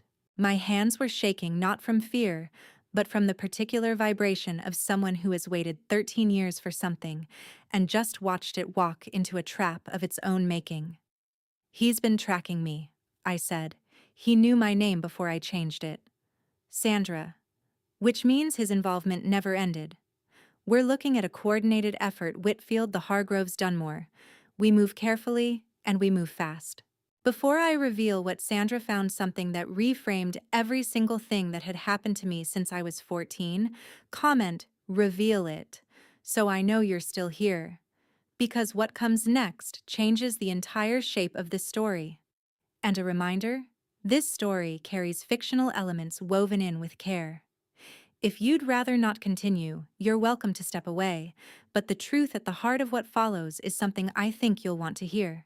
2 nights later, I was at the kitchen table, Walter's notebook and Sandra's files spread across every surface when Marcus set a bowl of pasta in front of me and sat down. Eat, he said. I ate 3 bites. Then I looked up. Roy Calhoun is Grant Whitfield's second cousin through his mother's side. The connection runs through a maternal aunt in Laramie, Wyoming. My chest felt strange and tight, the sensation of something much larger than expected resolving out of fog. Whitfield called his cousin before Walter even left that police station. The cover-up was constructed in advance. Marcus. Grant built the system, organized the bet, arranged the location, and had the report rewritten before anyone could act. Marcus set his fork down slowly. So the Hargroves didn't get lucky with a bad cop. They had a guarantee. My voice dropped in a way I couldn't fully control.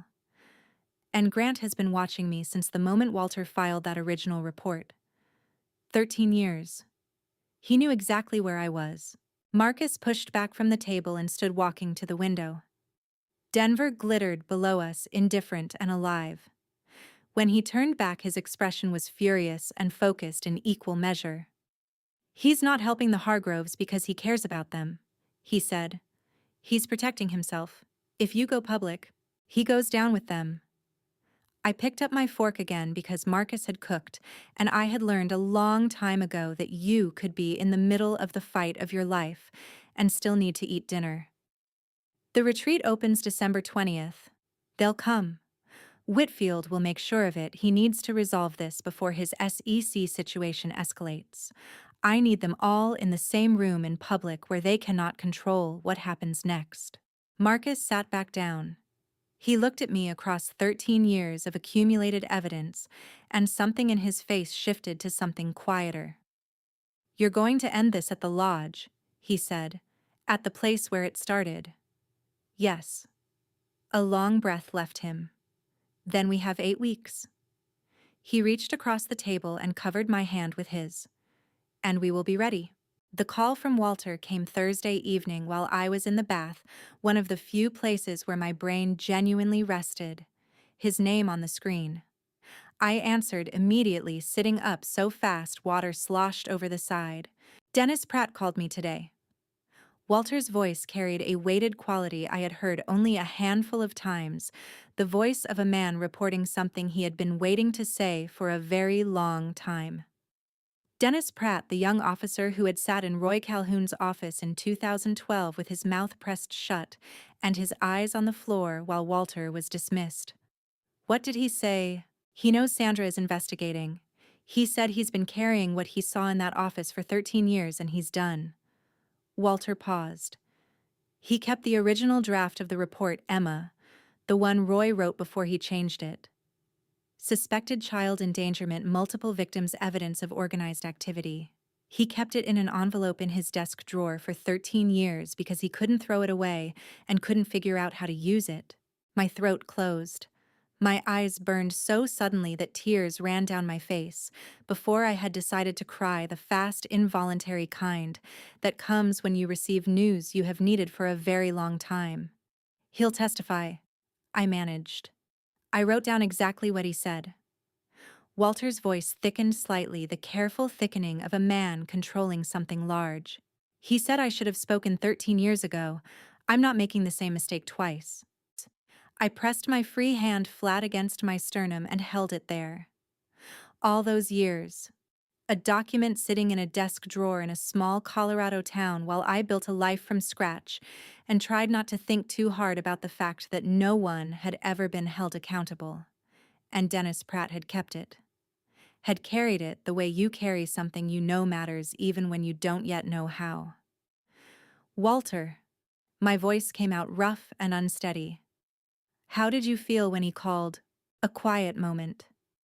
Then, with the careful honesty that had always defined him, like a door I'd been pushing against for 13 years, finally opened. He paused. "I made a promise to the child I found under that rock. I told myself someday someone would have to look at what happened. Someday it would matter." I pressed the back of my hand against my mouth and breathed until I could speak without falling apart. "Tell Dennis Pratt thank you," I said. "And tell him December 20th. November came in cold and quiet the way Colorado Novembers always do. Not dramatically, just gradually, like the world lowering its voice. Walter met us at the door of the Ridgecrest house with a mug of coffee already poured, and the particular expression of a man who has been thinking carefully about a conversation for several days. Carol hugged me before I had both feet through the doorway, the solid, unself-conscious hug of a woman who had never once made me feel like affection needed to be earned. Marcus shook Walter's hand and accepted his coffee, and sat at the kitchen table like a man who understood completely that this visit was not about him and that his most useful role was simply to be present. Walter set the cardboard box on the table between us. Blue Ridge, July 2012. His handwriting unchanged after 13 years. He opened it without ceremony and lifted out the jacket. Faded blue, one sleeve torn away at the shoulder. I had ripped it myself on the second day, wrapping it around my knee to stop the bleeding. At the collar, stitched in red thread gone slightly pink, with age 2 words that had not existed for over a decade, Emily Hargrove. He held it out to me. My hands would not move immediately. I stared at it and felt something enormous press against the inside of my chest. Not pain exactly, but the particular weight of 13 years of distance collapsing into a single object. Then I reached out and took it, and the fabric was lighter than I remembered, and rougher, and more real than anything I had touched in a long time. You kept it, I said. My voice came out barely above a whisper, scraped and unsteady. 13 years, Walter. I made a promise, he said simply, to the girl I found under that rock. My eyes burned furiously. Carol stepped to my side and put her hand on my shoulder, warm and steady, and Marcus reached across the table and covered my free hand with his. I stood there holding a dead girl's jacket with 3 people who loved me surrounding me on all sides, and I cried, not the drowning kind of crying, but the releasing kind, the kind that means something is finally being set down after too long. When I could speak again, I looked up at Walter. I need to bring this to the lodge. December 20th. Walter nodded without asking why. He already knew why. Joanna Trent was waiting at a corner table when Sandra and I arrived at the coffee shop's small place on Larimer Street, the kind with mismatched chairs and good light and enough ambient noise that a difficult conversation could stay private. She looked different from what I had expected. Sharper somehow. Younger. She had her notebook open and her pen ready, but there was something in the set of her jaw that told me she had not come here entirely certain of what she was about to find. Ms. Calloway, she said.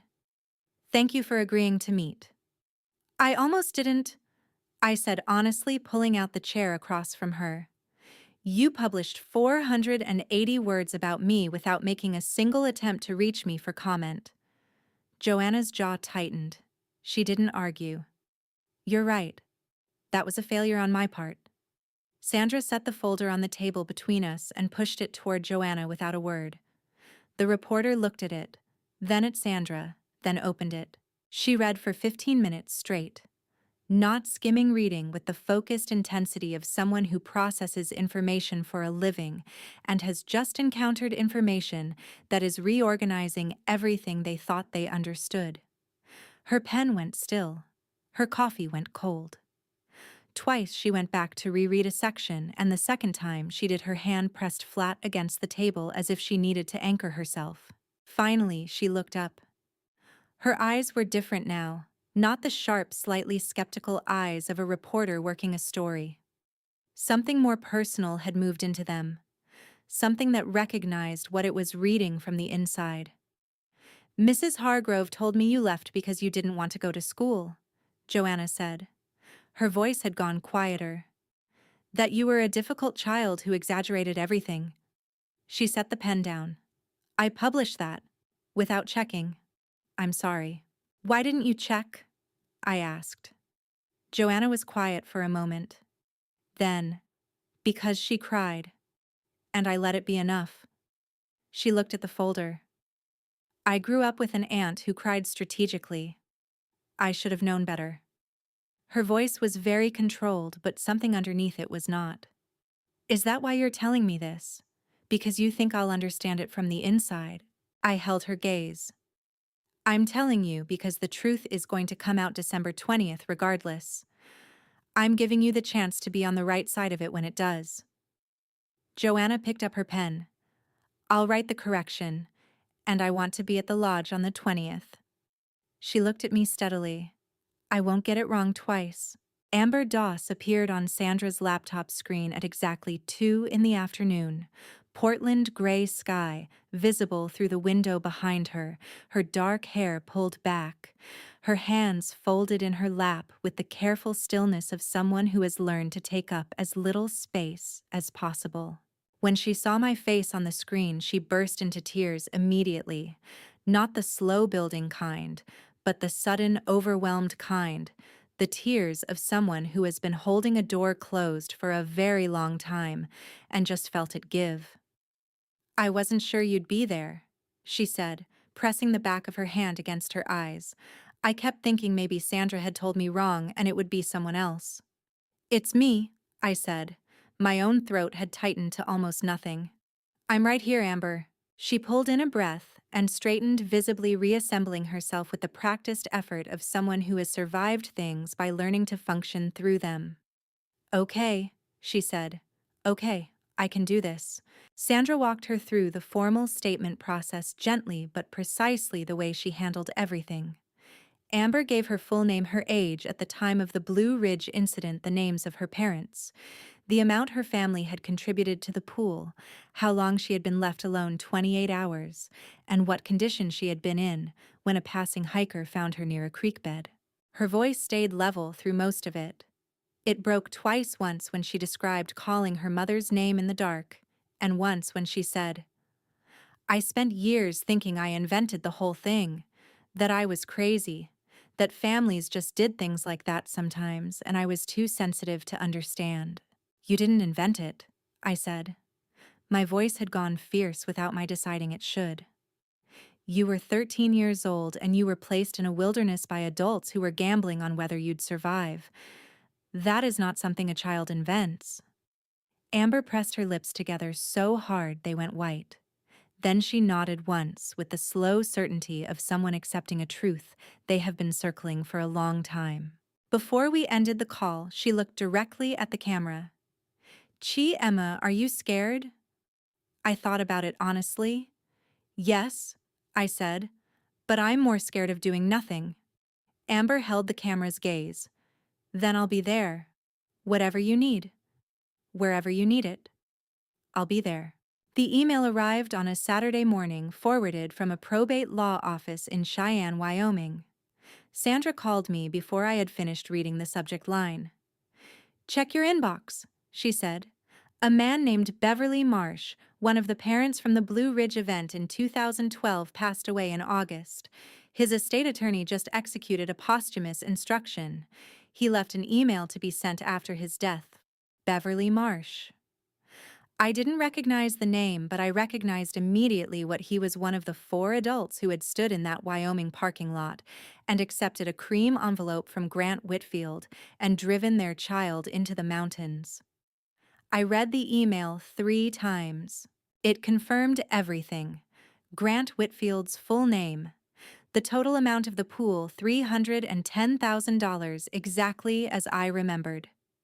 The names of all 4 participating families, the 4 separate drop points in the Blue Ridge Wilderness area, the explicit rule: no phones, no shortcuts. First child back to the lodge wins the full amount. And at the bottom, in plain, exhausted language that carried the weight of a man who had spent 13 years not sleeping well, I participated in something monstrous. I told myself the children would be fine. They weren't all fine. I'm not sorry enough. But maybe this makes it slightly less unforgivable. My eyes burned fiercely when I reached that last line. Not from sympathy, from the specific scalding frustration of a person who has watched someone choose the easiest version of accountability. He had waited until he was dead to tell the truth. He had carried it for 13 years and chosen the version of honesty that required nothing of him while he was alive to face consequences. "This is the last piece," Sandra said. "Combined with Dennis Pratt's original report, Amber's testimony, the recording of Grant's call, and Walter's physical evidence, this is a complete case." "It's enough," I said. "It's more than enough." Her voice was precise and certain. "Emma, they cannot survive December 20th if we execute this correctly." I folded the email, set it in the case folder, and looked out the window at Denver going gray with mid-November cloud. 3 weeks and 5 days. I drove to Frank's motel alone. Marcus had offered to come.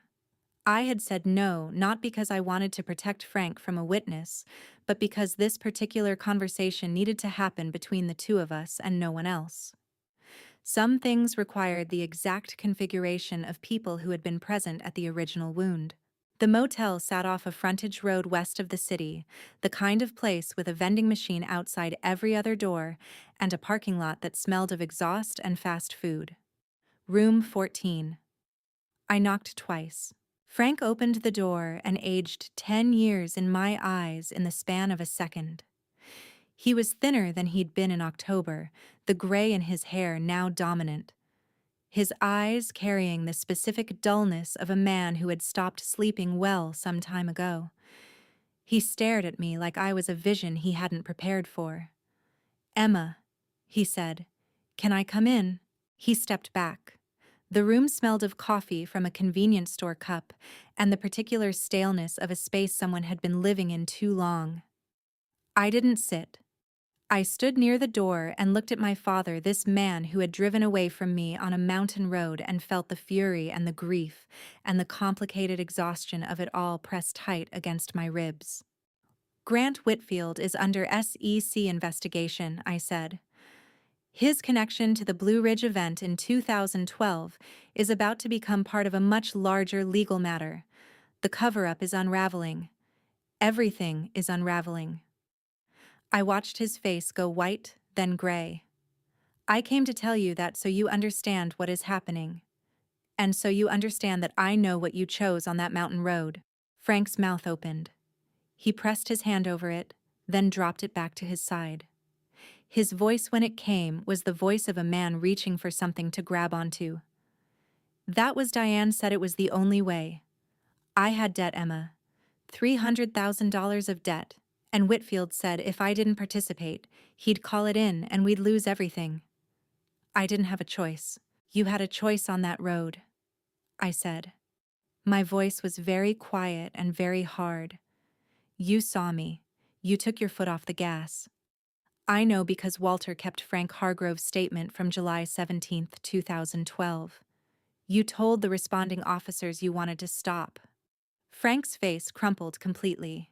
His eyes filled and spilled over, and he made a sound that was genuinely painful, the sound of a man confronting something he has been successfully not confronting for over a decade.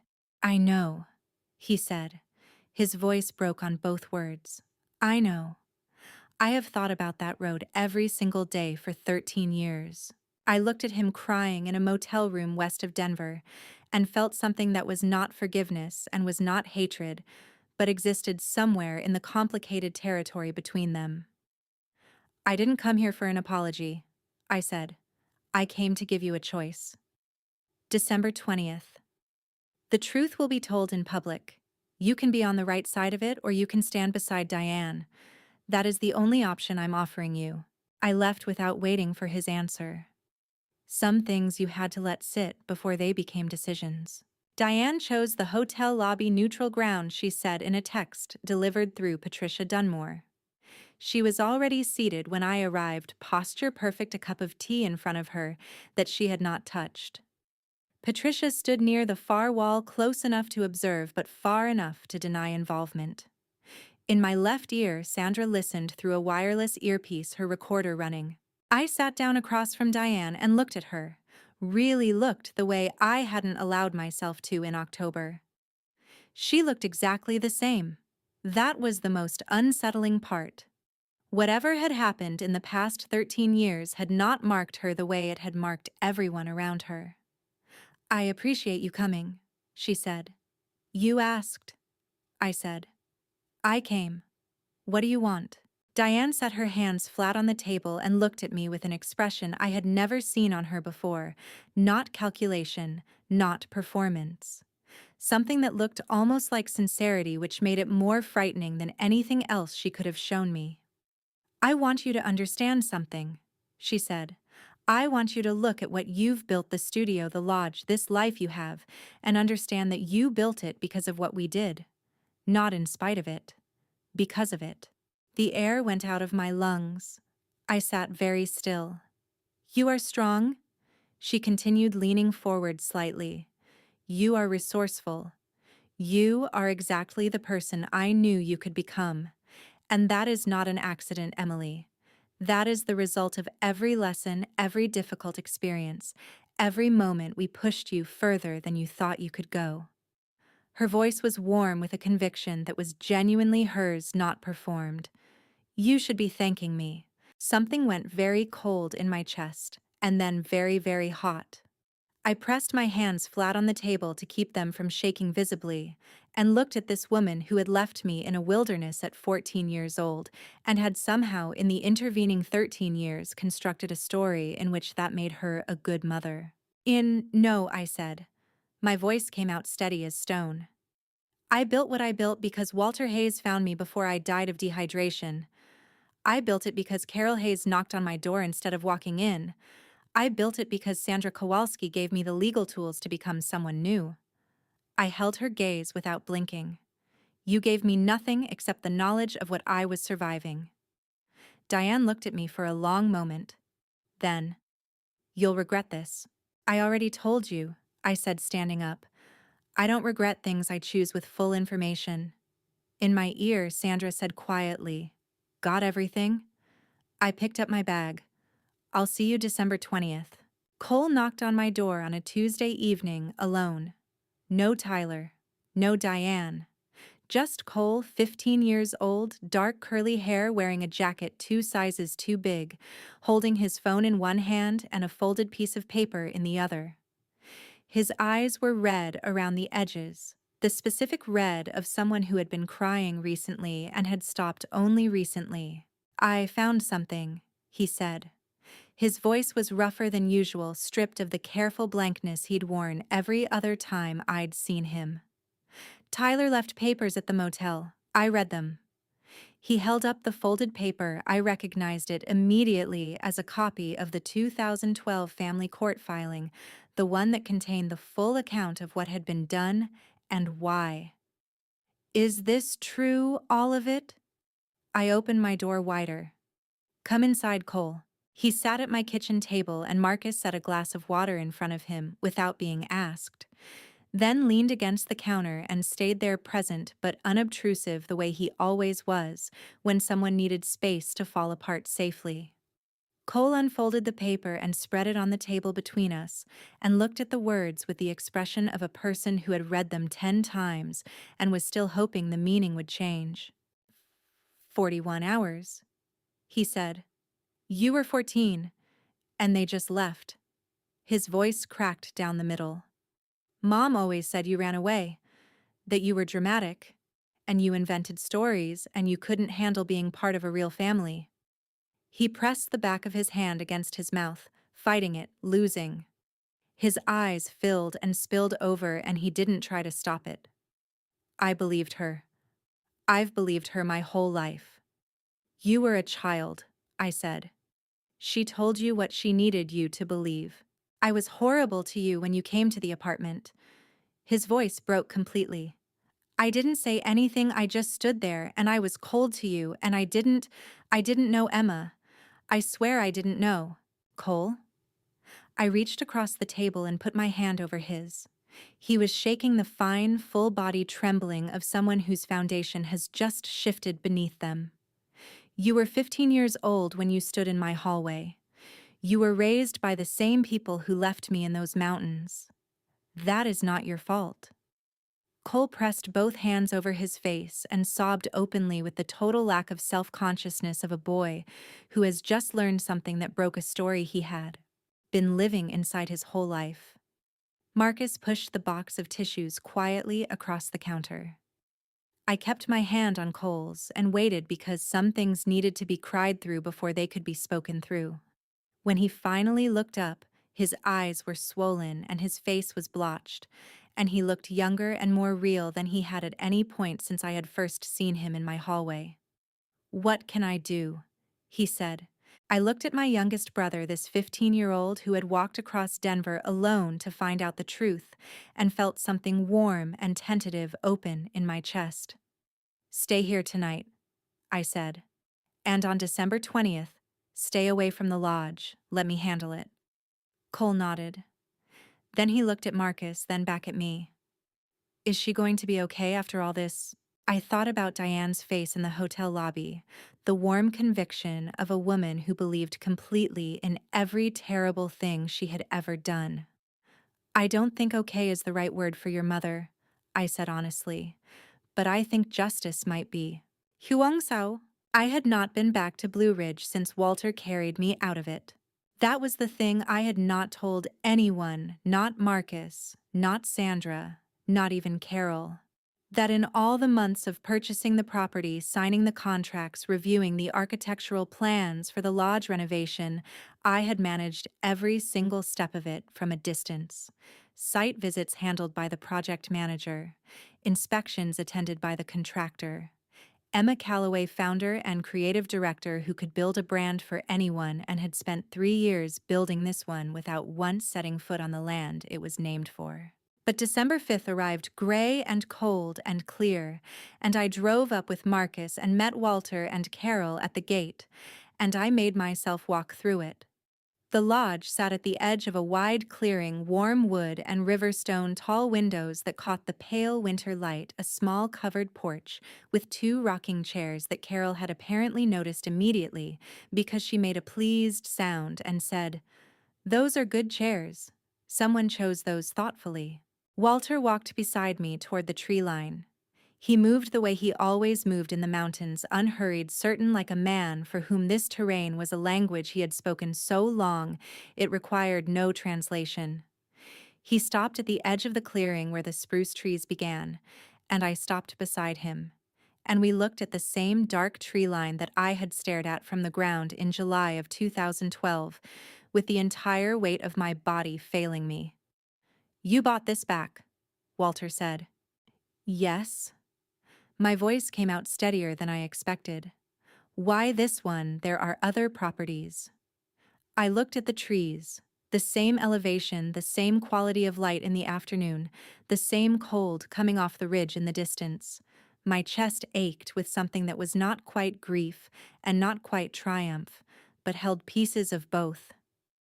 "Because I needed it to be something different," I said. "I needed to stand here and see something different when I looked at it." Walter turned to look at me.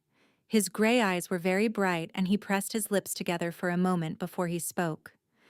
"Is it?" he asked. "Different?"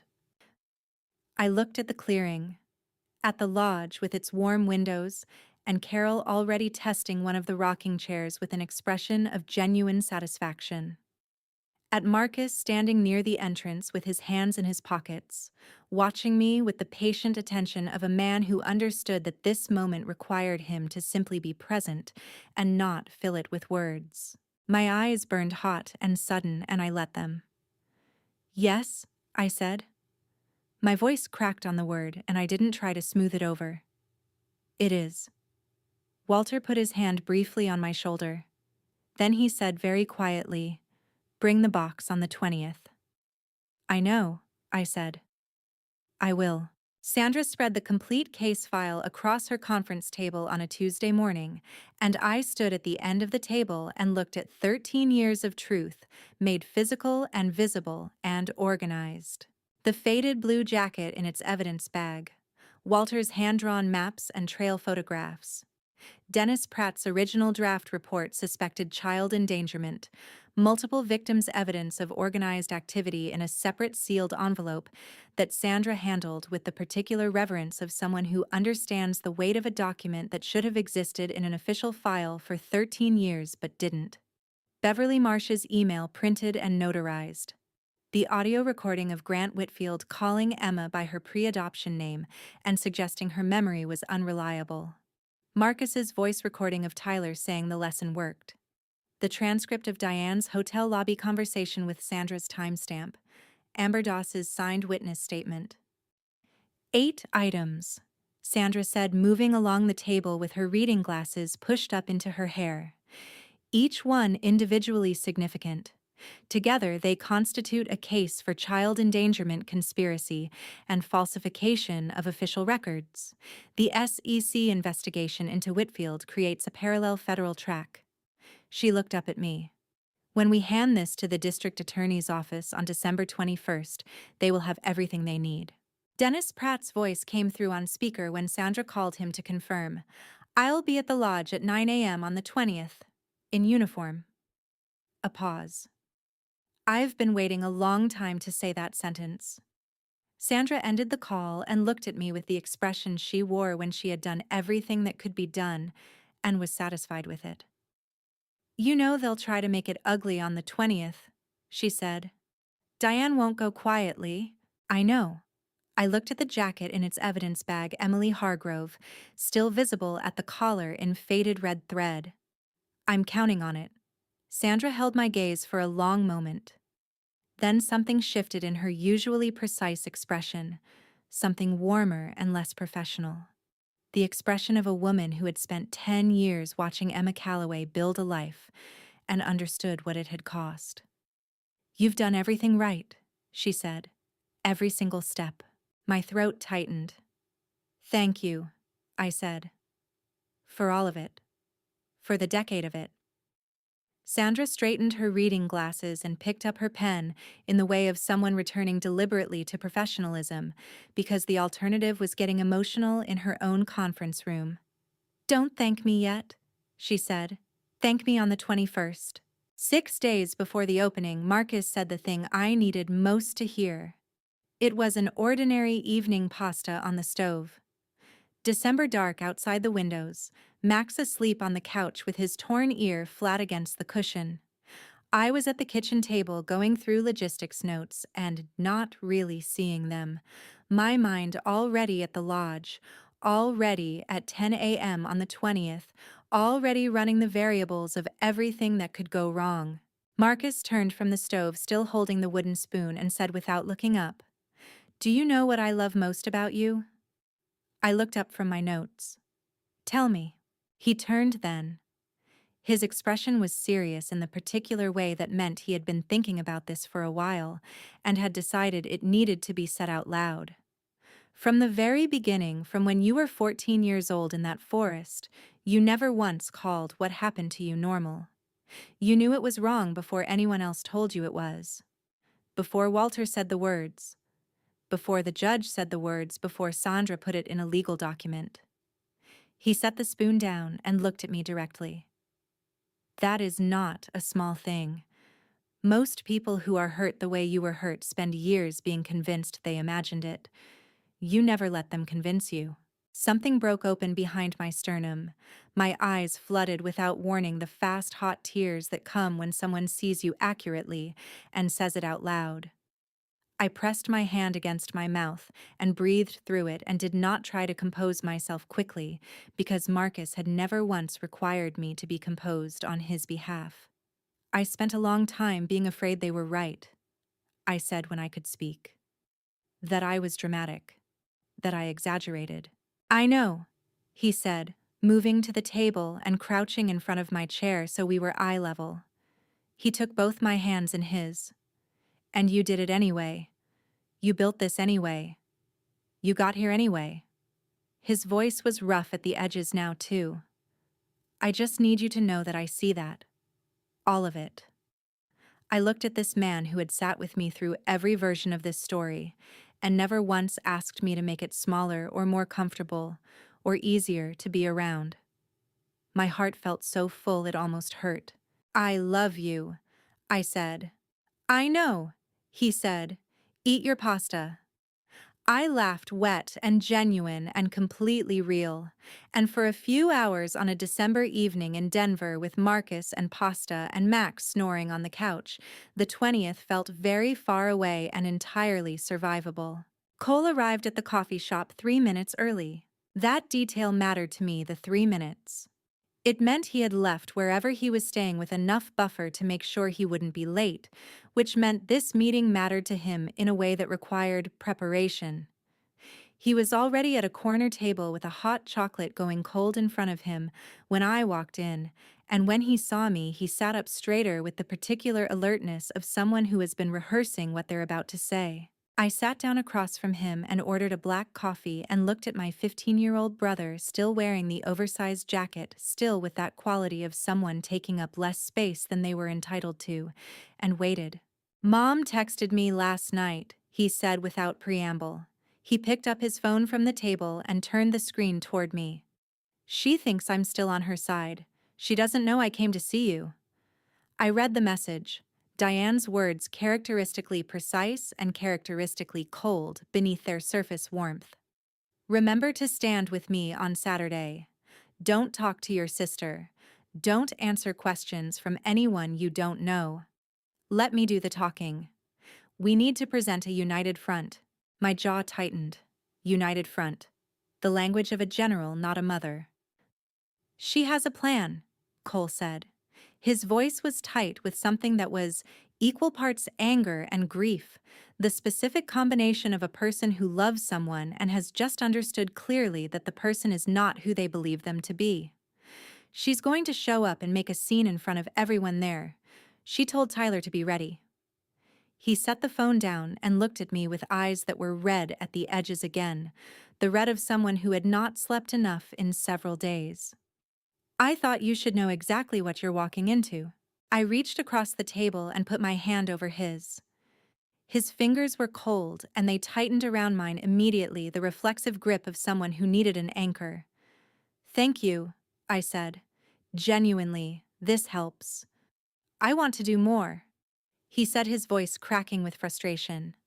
I want to stand up and say something, or I don't know. Something. It feels wrong to just stay away while you do everything. Cole. I leaned forward so he had to look at me. You are 15 years old. You have already done something enormous. You came here. You told me the truth. You chose the harder thing when it would have been so easy to just go along with her. His eyes filled, and he blinked hard, fighting it. The most important thing you can do on the 20th is not be in that room. Because if you're there, she will use you. She will put you in the middle and she will use you as a shield, and I won't be able to protect you from that. Cole pressed his lips together so hard they trembled. One tear broke loose and ran down his jaw, and he wiped it away quickly, almost angrily, with the back of his hand. She's still my mom, he said. The words cost him something visible to say. I know, I said. She will always be your mom. What happens on the 20th doesn't change that. It just puts things where they belong. Cole exhaled long and ragged. Then he nodded slowly with the weighted certainty of someone who has decided something that cannot be undecided. Okay, he said. I'll stay away. He looked at me. But tell me how it goes. Right after. Promise me. I promise, I said. He picked up his hot chocolate finally and took a long drink. His hands had stopped shaking. Outside the coffee shop window, Denver was cold and gray and going about its ordinary business, entirely unaware that somewhere in a mountain clearing 2 days from now, 13 years of kept silence were about to end. I couldn't sleep the night before. This surprised me because I had thought I was ready. I had done everything that could be done, the evidence organized. The allies confirmed the plan laid out in Sandra's meticulous handwriting across 3 pages of legal pad. There was nothing left to prepare. And yet, at midnight, I was lying on top of the covers with Max curled against my feet, staring at the ceiling, while Denver hummed its quiet, nighttime hum outside. I started talking out loud. Not to Marcus, who was asleep beside me with the reliable unconsciousness of a man who had processed his anxiety at a reasonable hour and let it go. Not to Max, though he lifted his torn ear at the sound of my voice. Just out loud. Into the room. Toward the version of myself that was still 14 years old and still sometimes woke in the dark believing she had not survived. You were right, I said quietly. From the very beginning, you were right. It was not a lesson. It was not discipline. It was not character building. You knew that. You knew it sitting on that rock in the forest, and you knew it on the gravel shoulder watching their taillights disappear, and you knew it in every courtroom and every office and every middle-of-the-night moment for 13 years when someone tried to make you doubt it. My voice went rough, and I let it. Tomorrow, everyone else is going to know it too. Max shifted and pressed his warm, heavy head against my ankle. I reached down and scratched behind his torn ear, the one that had been like that when we adopted him, the one that had never healed quite straight, the one that had always made me love him more rather than less. I closed my eyes. For the first time in 13 years, the darkness behind them did not show me taillights on a mountain road. It showed me Walter Hayes crouching beside a rock, steady and unhurried, saying, "Sweetheart, I've got you." I slept. The morning arrived with thin snow and cold, clear air, and the particular stillness of a day that knows what it carries. Blue Ridge Recovery Lodge glowed warm against the December white 40 guests, moving through the entrance, children running across the covered porch. Walter and Carol standing near the door with the unhurried steadiness of people who have been waiting for something a long time and are finally watching it arrive. Marcus stood to my left. I stood at the center of the clearing and breathed the mountain air and told myself I was ready. I had been ready for 13 years. They came through the gate at 10 past 10. Diane in red, sharp saturated red, chosen to announce herself before she spoke. Frank behind her, scanning the crowd with the eyes of a man looking for exits. Tyler at his shoulder jaw sat assessing the gathering with the flat calculation I had come to know as his resting expression. Patricia Dunmore followed with a thick envelope already extended before she had finished walking. A settlement agreement. Patricia announced loud enough for the nearest guests to turn their heads. Sign before the ceremony begins, and this ends quietly for everyone. I looked at the envelope, then at Diane standing behind Patricia in her red coat, with her composed certainty that this moment belonged to her. Then I looked at Walter 5 steps behind me holding the cardboard box. I took one breath. "All right," I said, my voice carrying clean across the clearing. "Then let's hear all of it." I did not raise my voice once. Walter stepped forward and opened the box, and I reached in and lifted out the jacket-faded blue one sleeve, torn away the collar still bearing the red-stitched letters spelling a name I had legally buried 12 years ago. I set it on the welcome table where every person in that clearing could see it. My hands were trembling visibly, and I did not try to hide it because some things deserve to be felt in front of witnesses. Sandra laid the documents beside the jacket one by one. Dennis Pratt's original draft report suspected child endangerment, multiple victims' evidence of organized activity. Beverly Marsh's posthumous email confirming every detail of the Blue Ridge arrangement.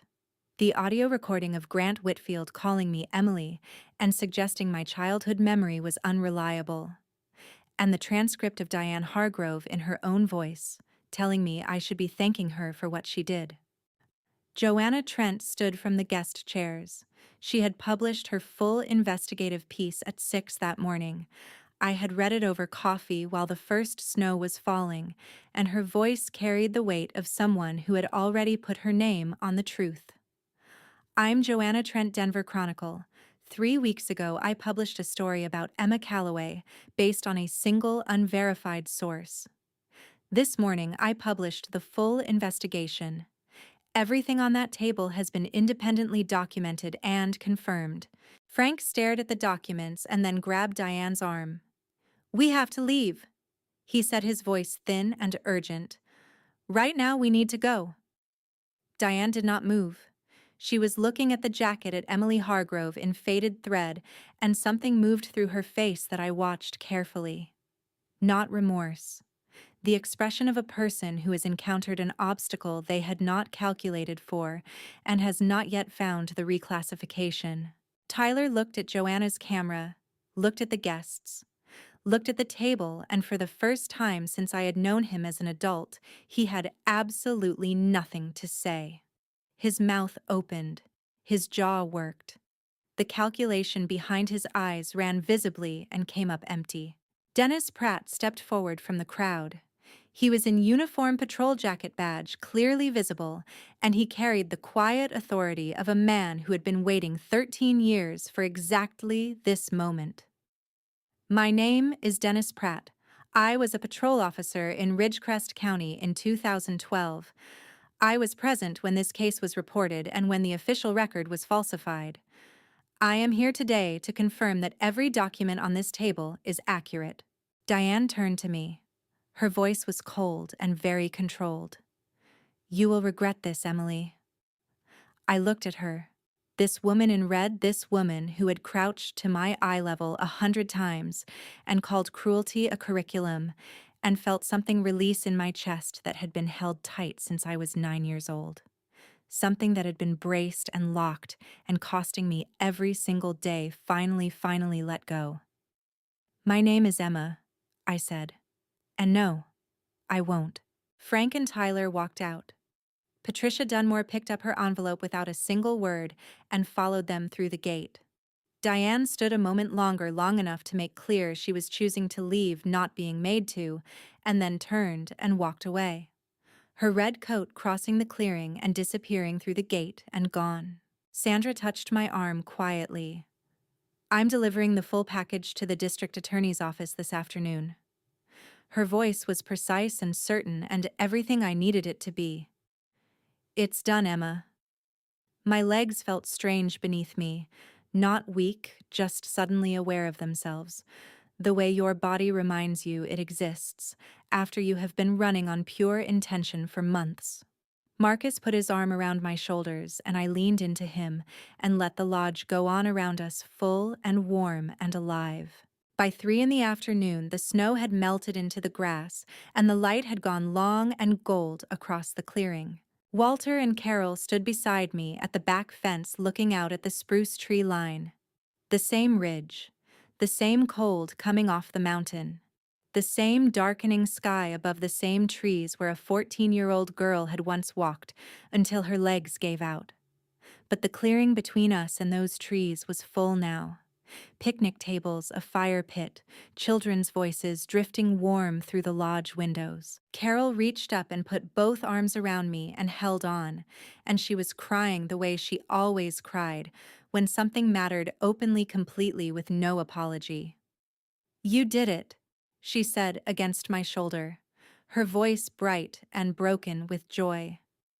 "You really did it, sweetheart." I held her back just as tightly and felt my own eyes burn hot and full. "We did it," I said. Walter looked at the trees. His jaw tightened in the way it did when he was containing something large. Then he said very quietly, "I told you someday it would matter." I could not answer him with words right away. I looked toward the front gate instead, and there was Cole standing just outside it. Dark curly hair, oversized jacket hands shoved in his pockets. He was looking across the clearing at me with his face completely open, all the careful blankness gone, just a 15-year-old boy who had chosen the harder thing and was standing outside a gate waiting to know if it had been worth it. I raised my hand and waved. He stood still for one moment. Then his hands came out of his pockets slowly, and he waved back a small, uncertain, entirely real wave that made my chest ache with something I had no word for yet. Marcus squeezed my shoulder. Carol laughed through her tears. Walter nodded once the way he nodded when something was finished, and finished well. I turned back to face the lodge, my lodge on my mountain, on the exact ground where I had once believed I was not worth saving. I had stood in this forest and screamed my parents' names until I had no voice left. I had lain on this ground and waited for someone to come. Today, I stood here and did not call out for anyone at all. The silence was mine. The mountain was mine. The life was mine. And for the first time in 13 years, that was enough. People ask me whether going back was worth it. Here is what I know: family betrayal doesn't always look like a villain. Sometimes it looks like a practiced smile and a red coat.